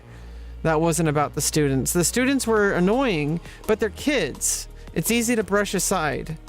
But when your fellow teacher is acting like a pompous prick, and he loves hearing the sound of his voice, and teaching like, I think it was the same. I hope it wasn't the same guy, but it's like, it was another teacher who wanted to teach kids really advanced chess moves. And I'm like, dude, these kids can barely even sit still. These kids don't even know how to move the pieces properly. Why are you trying to teach them the opening of like all these openings? They're not even, like, ready for that. And they probably will never be ready for that. Like, just teach them, like, some basic principles. Teach them how to, like, think about the game. You know, like, teach them how to move the pieces, and just, you know, help motivate them. That's really all we were there for. We were there to, like, make sure that, you know, facilitate learning. Because learning happens not on the, you know, especially as a beginner, especially as a kid, learning happens during the play. It doesn't happen with some teacher pointing at a chessboard saying, this is how you play. It's like that. It was after school, so literally these kids were ready to go home and play games. Like, they wanted to play Fortnite or whatever. So it's like these kids were already not wanting to be there, and then you're gonna sit there and lecture them on like a chessboard, like a big display board that sometimes the kids thought were really cool, but like they tune out really quickly. Like, we were told that we can't go longer than like 10 to 15 minutes. I would actually only do it for like 2 or 3 minutes. I would do a really simple concept, and then I would pair them off to play each other, and they enjoyed it. I would teach like a very simple, like, straightforward, like, hey, like, you know, generally in the opening, like, you want to, you know, develop your knights, usually the knights before bishops. And then, like, show them, like, an example of, like, you know, a few examples. And then maybe I would set up a position and ask them, like why did black make this move? Or, you know, do stuff, really simple shit like that. Like, set up a puzzle position and, like, ask the students to raise their hands to solve it. How did you get the job? It was through that friend I just texted, the one I told you about, MBK player. And then I was in a really shitty situation, as I still am. But I needed a job, and they gave me one. It was a part-time, like, non-profit, so it wasn't really, they only paid me 4 times a year, and at first it was only one class, and they started out only paying me like $40 an hour, but it was only $40 a week, and it was only they only paid me after every 6 weeks, and it was only twice in the fall and twice in the spring. And then they didn't really have anything paid for the summer. But over the summer, I talked my way up to getting 5 classes. And then I had 5 classes suddenly. And I was getting paid $50 an hour. But they still only paid me 4 times a year. So mostly the reason why I lost the job was because of that.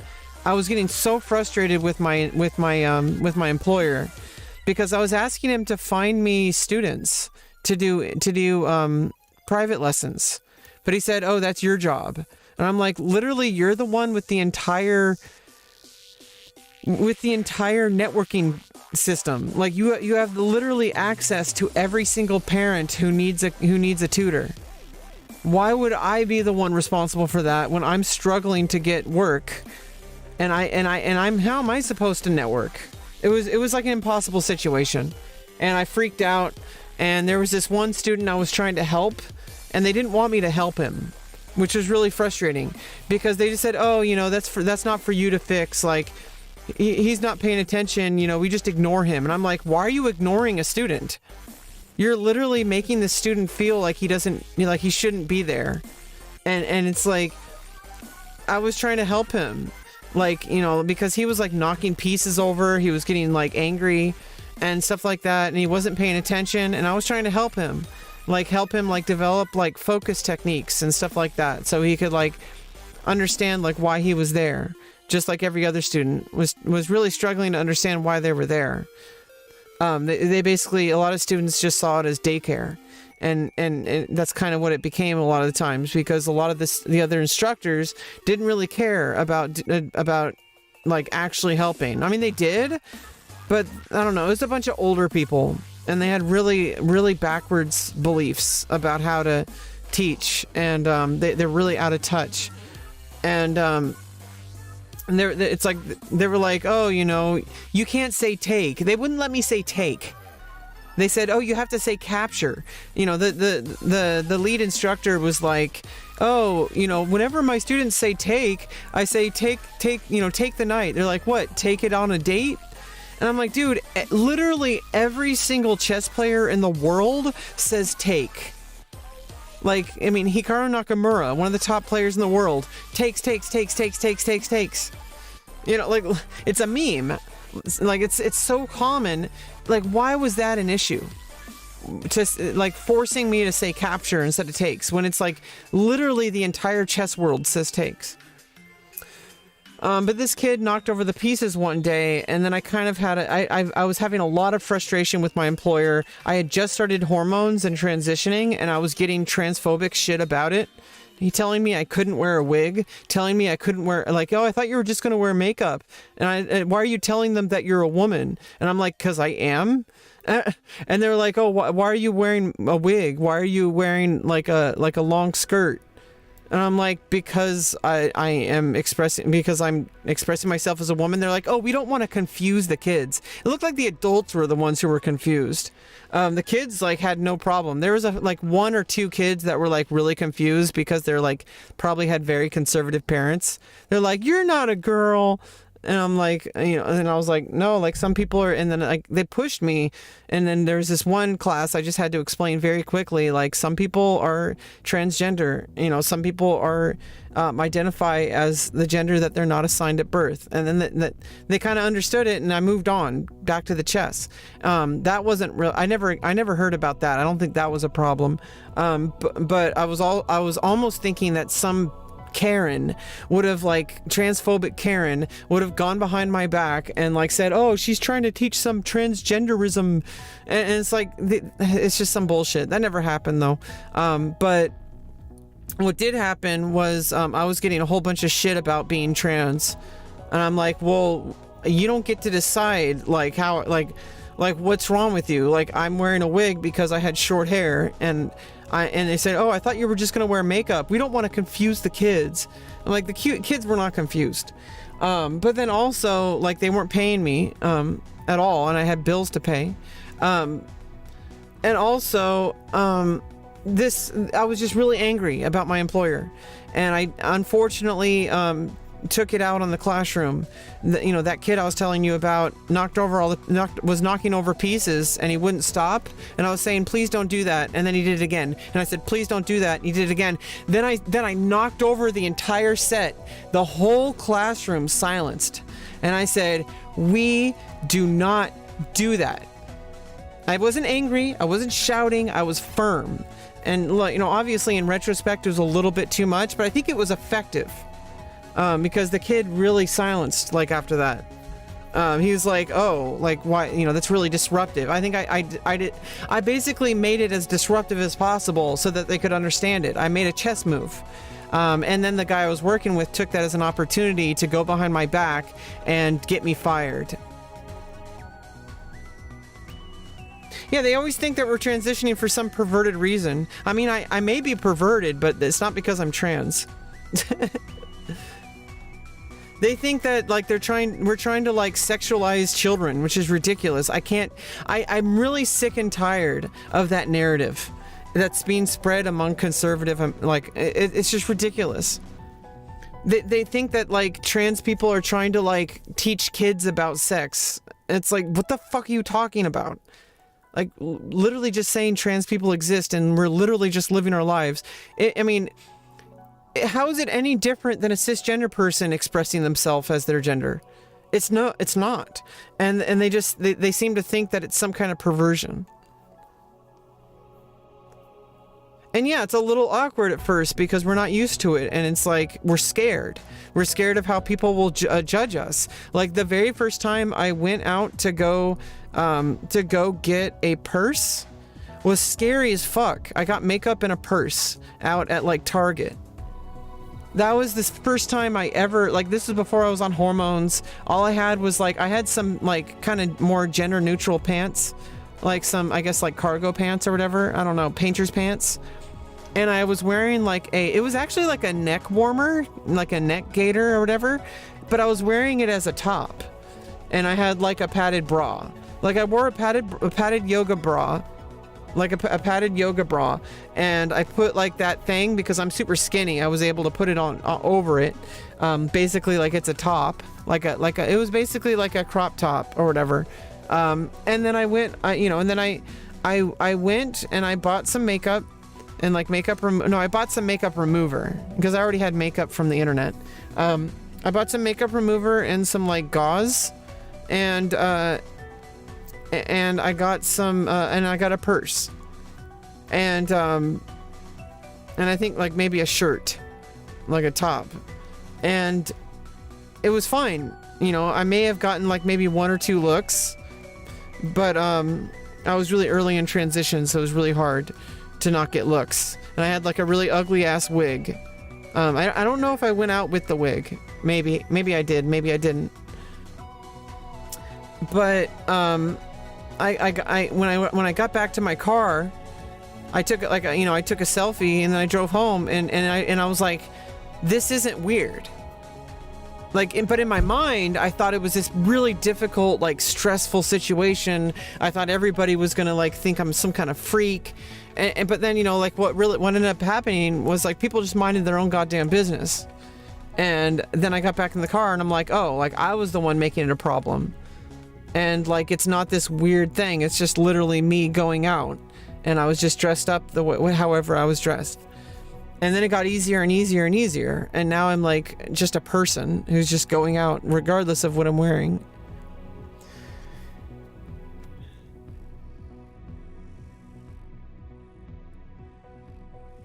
You once went to buy a tux?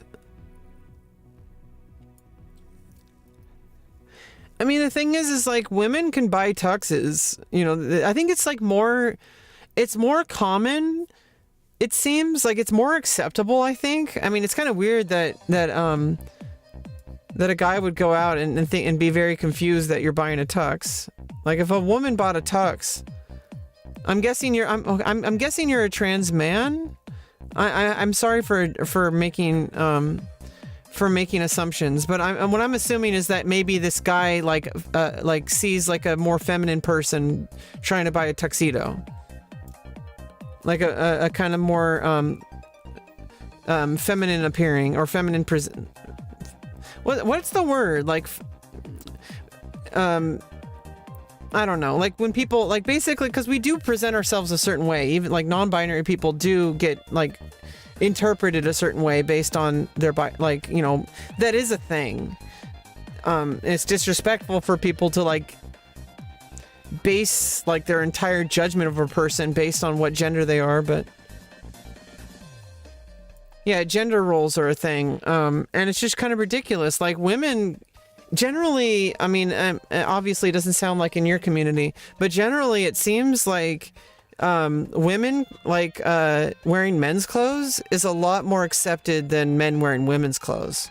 So like trans men, I'm not going to say that it's easier for trans men, but I do think that like it's a little bit more, I mean, I guess it's a different problem because then it's like trans men can present as masculine, but then just be seen as like, oh, well, it's just a tomboy or whatever, and then get gendered incorrectly. Whereas with trans women, starting to dress up, and especially when we're just starting on hormones and stuff and no surgeries or whatever, it's usually seen as like some kind of like freak. Like, oh, that's some freak, you know, some freak dude wearing a dress or whatever.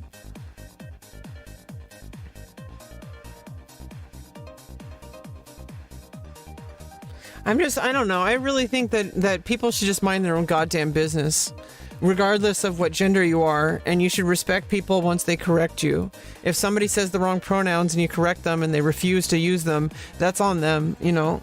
It's not my job to police everyone also, because most people just are like, you know, they make an assumption, and I think it's a really fair judgment.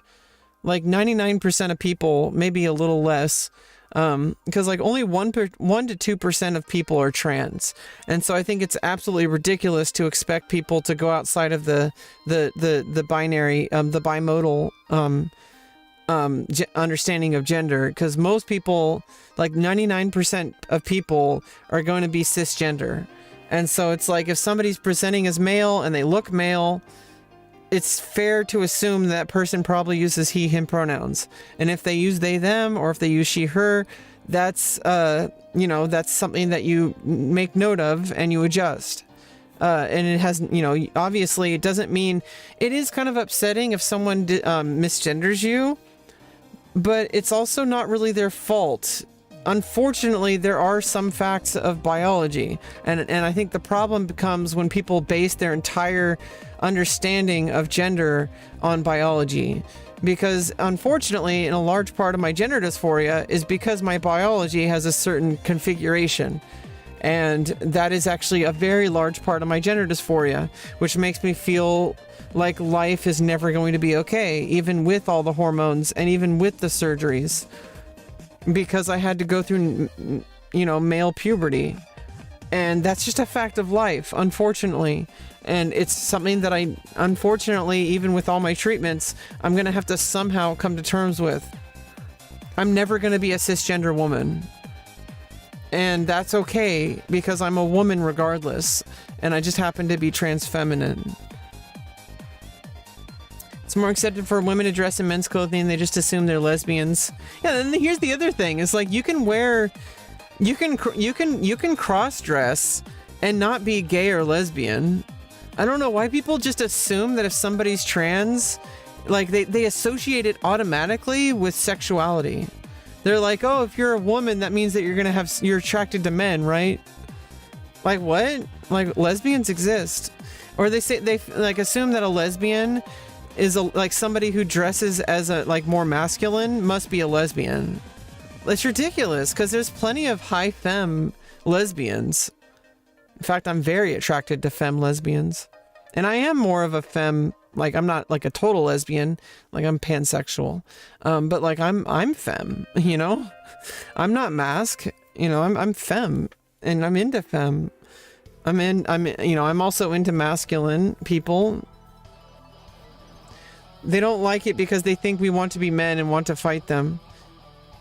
I guess, yeah, men are weird. I think are men okay? I don't think they are. I think they could be okay. I think there's good men out there. But overall, I don't think men are okay. Like, they have no understanding of, like, a lot of men out there. There's men out there that just have no understanding of, like, hey, like, it's totally okay to talk about things. You don't have to distract yourself in the garage. You don't have to watch football with your buddies just to hang out with them. You could talk about serious stuff with them. You don't have to just make excuses like, oh yeah, we're going on a fishing trip. And then, you know, you get drunk with them and that's when you open up about, you know, like that, all that shit. You don't have to go on a fishing trip to talk to your friends. You don't have to go on a fishing trip and drink 20 beers just to open up. Oh yeah, I really like that fishing trip. You know, we really got talking. Like, why not talk like every day? Or at least some of the days. Like, why not just call up your friend and say, hey, like, I'm going through some stuff. And I think more men are figuring that out, but it's just on average, I think there's like a huge like aversion to that. And I know about this because I was, you know, assigned male at birth, and I went through a lot of that. And I saw it directly. So it's like, you know, it wasn't for me. But I did live it. I was like all about it. I was like all about like, oh yeah, you know, guys, you know, they don't talk about their feelings, you know, all that shit.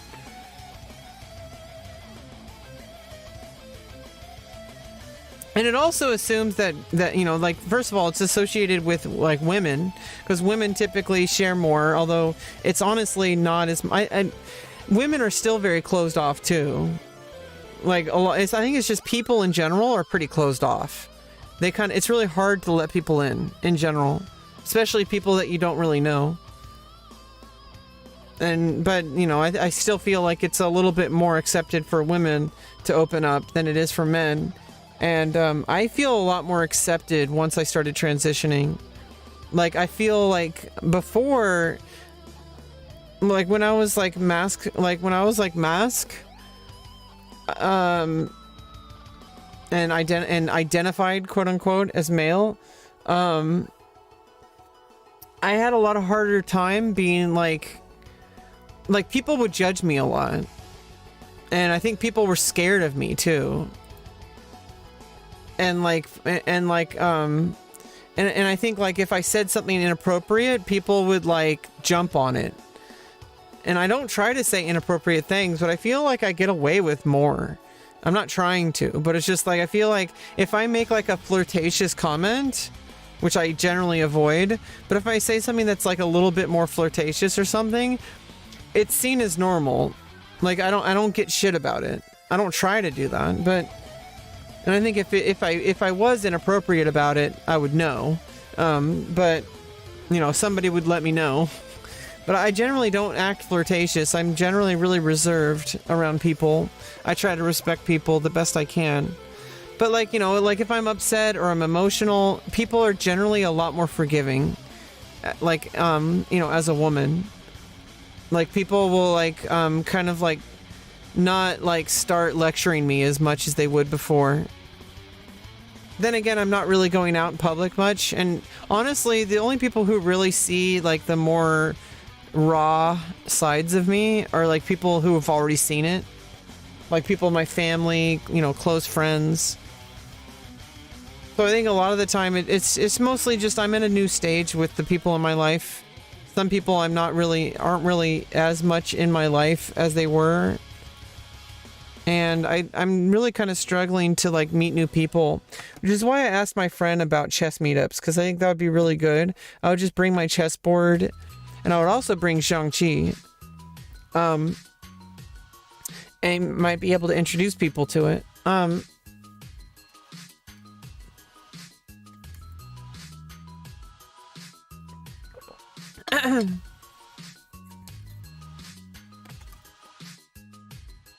And just show up and just play some games and maybe make some new friends. But I'm not like trying to make new friends. I'm just trying to be a part of something. I think that's the thing I need to start thinking of.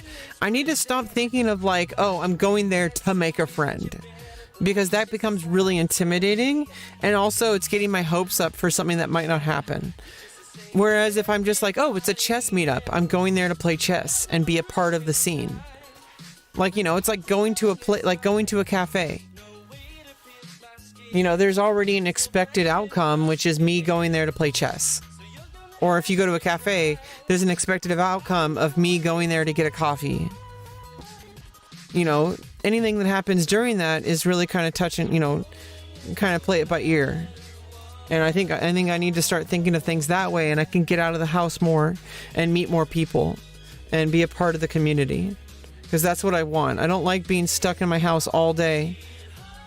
I mean, obviously it's a good way to work, you know, especially as a content creator. You know, I can work from my room, and it works out okay right now. I'm actually making, I mean, I don't really have enough data to know if it's very stable at the moment, but I'm making like part-time income right now online. So, you know, it's getting better too. So it's only going to get better.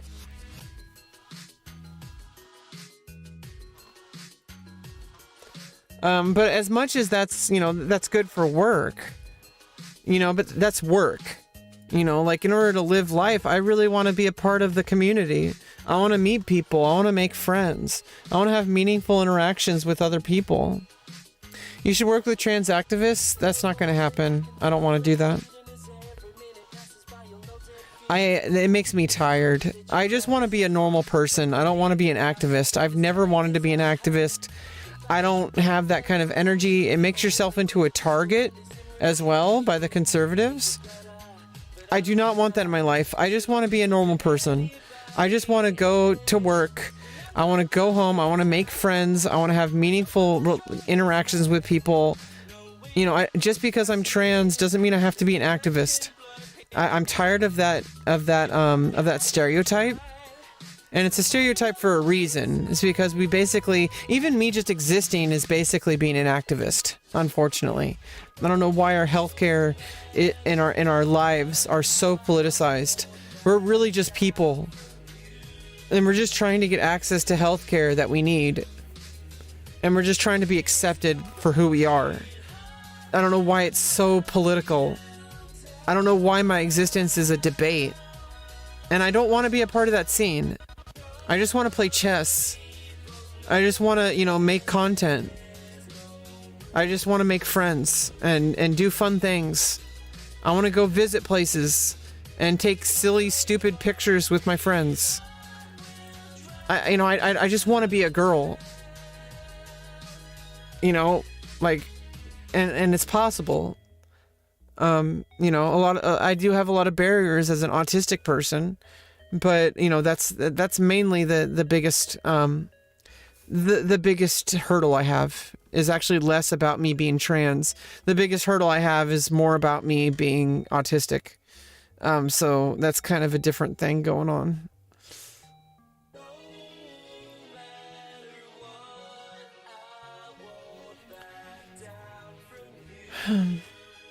I'm trying to think of where I'm going to put my rook. If I put it here,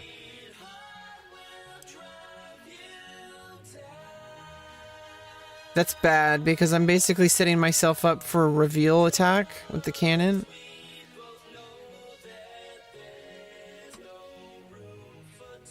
Yeah, I mean, they are threatening trans rights. It's not about if they... I mean, I'm doing the best I can, just being, you know, trying to build a platform on the internet. That alone is already an like an activist kind of stance. You know, unfortunately, I'm not going to go march. I'm not going to go protest. I'm not going to do any of that shit. I don't want to do it. I shouldn't be bullied into doing it. I shouldn't feel like I'm a terrible person just because I don't do it. You know, people who do activism should be praised, but people who don't do activism should not be judged. Because it takes a special type of person to be an activist. I don't want to fucking do it. I don't want that to be my life. I don't want to get into politics. I just want to be a girl. Thank you.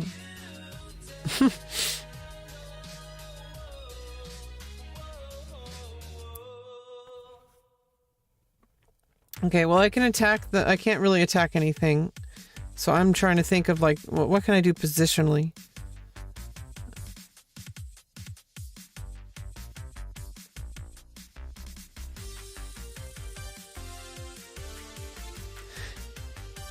Yeah, I mean, I'm not living normally by any stretch of the imagination. I'm trying to become a content creator. Oh, I am a content creator. And I'm, like, very public. So, you know, that's already kind of like a rare thing. Not everybody wants to be, you know, a center of attention. It just comes naturally to me. I've always wanted to be the center of attention since I was like a little kid. I think I can start moving the horse in, but maybe I can move the elephant and I can try to push the pawn. Okay. What did I just do? I just sacrificed my horse.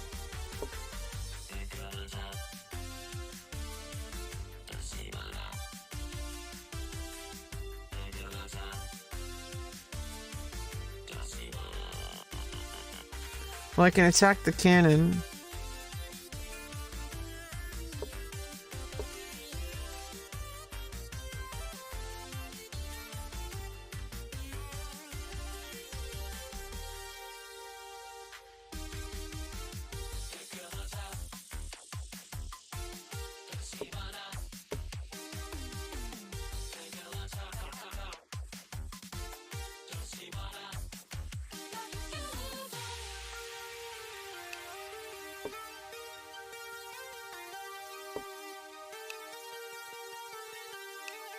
Oh, the horse.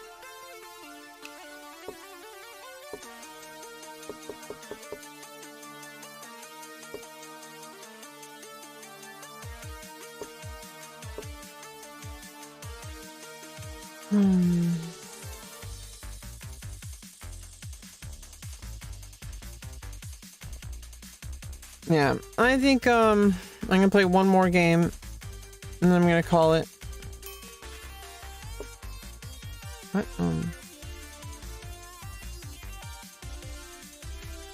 What? Oh.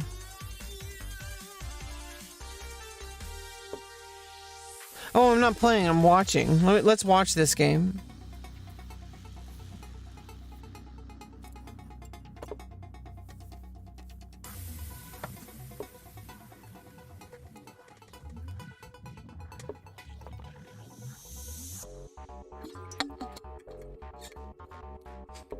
Running the horse. It's like a very forward movement. If you won $100 million, how would you spend it? Well, first I would put $500,000 into a savings account. I would then open up a second bank account and put $500,000 in a savings account. And I would do that for 4 different banks, including an international bank. I would then put $1 million each into a blue chip stock like Google, Apple, or you know, Meta or whatever. Like, I mean, maybe not Meta. Like, you know, Google and Apple, and some other like blue chip stocks. I'd put like $1 million each. I would then find some nonprofits to contribute to. Like, and I might even start my own. I think one of the biggest problems is housing. I would try to start a nonprofit to help with people with housing and like case management and employment and job training. But I wouldn't want to manage any of it. I would just fund it. I would start it. I would have someone else do all the work. I don't want to do the work. I would fund it. And then I would just basically just keep it, you know, I would take care of myself and my family, like, you know, and friends. But obviously I would take care of myself first, which is why I start the savings account, which is why I do the blue chip stocks, and maybe Bitcoin, and probably like $1 million Bitcoin, $1 million Ethereum, you know, just like, since it's 100 million, I'm going to be able to put like $1 million, like just drop $1 million in like some blue chips. And then like $1 million in savings, you know, across a couple, like 2 banks. You know, I can just like kind of do that. Maybe do some money, not money market. Do some open up some CDs, you know, stocks and bonds. You know, open up some CDs that'll mature in like 5, 10, and 15 years each. just so that I'm not going to run out of the money. I don't want to run out of the money. I want to spend it. I don't want to spend it all. I want to make sure that there's always some rainy day fund. So if I lose everything for some reason, I always have something as a backup for the rest of my life. I would then, just take care of myself. I would find, I actually talked to my case manager about this before. If I had enough money, I would buy a house in as many different places that I wanted to travel across the country, where I feel safe and where I feel like a place where I'd want to go. Probably a place where I'd want to play chess. Like I would get a house somewhere where there's going to be tournaments, like near San Francisco, near Sacramento, near LA. And then, maybe a house or two throughout California. And then I would get like, some houses like on the East Coast. And then I would get some houses, like in like St. Louis. There's the big St. Louis chess club over there. And I would have like, a caretaker for all those houses to make sure, and, security, of course, make sure that, they don't get like broken into and shit. Just some kind of like, caretaking. I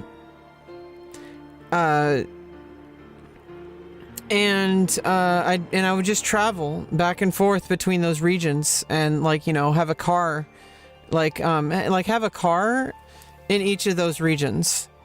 So like at every house I'd have access to a car so that I can drive in all those different states, travel there and be able to do stuff around the community. And I use chess as like a kind of like a starting point, because it's like I want to go to chess tournaments, and I don't think I should ever, I don't see a reason why I would ever want to stop playing chess tournaments. I want to have that option. I want to go to chess tournaments and compete competitively, and improve my game and get coaching. I want to meet people in the community. I also want to play other games like Go and XiangQi and Shogi, and maybe start a few clubs of my own. That's basically what I want to do, and then like continue to make content the best I can. Try to get coaching for things, get like teams and stuff like that. I do want to do. I want to take get coaching and create content. I don't know. There's a whole bunch of stuff. Obviously, I don't have $100 million. So my real goal is to try to make a living doing what I can. And right now I'm making a living, or, I'm getting SSI, and I'm starting to build a career of my own on the internet with content creation. And I made like $600 last month. I've already made $200 or so this month. It's starting to grow, and I think I could do really well, especially with the right resources, especially with the right knowledge about the industry. For the adult film industry. And I want to be able to be safely get work as a model, as a adult actress, I don't really know how to get started with that, and it's gonna change a lot, especially after my surgery. So there's that. So I'm basically gonna have to do it twice. I mean, although I think if I'm already getting started, it's probably going to be an easy transition. It's just like different agents, different production companies, different agencies or whatever, for people who have vaginas rather than women with penises, because it's a very specific type of work for each. And I don't really know what I don't know. So there's a lot of stuff that's really kind of in the air right now. And so I'm really just kind of doing my own thing. Anyway, I'm kind of getting tired. I think I did some good XiangQi today. I taught someone how to play the game. That's always good. I enjoyed my chat with you, Joji. But unfortunately, I'm going to have to get going. I hope you have a great rest of your day and good luck on your homework. I hope you have a great day, and I might be back tomorrow, like tomorrow evening or so. So, ciao.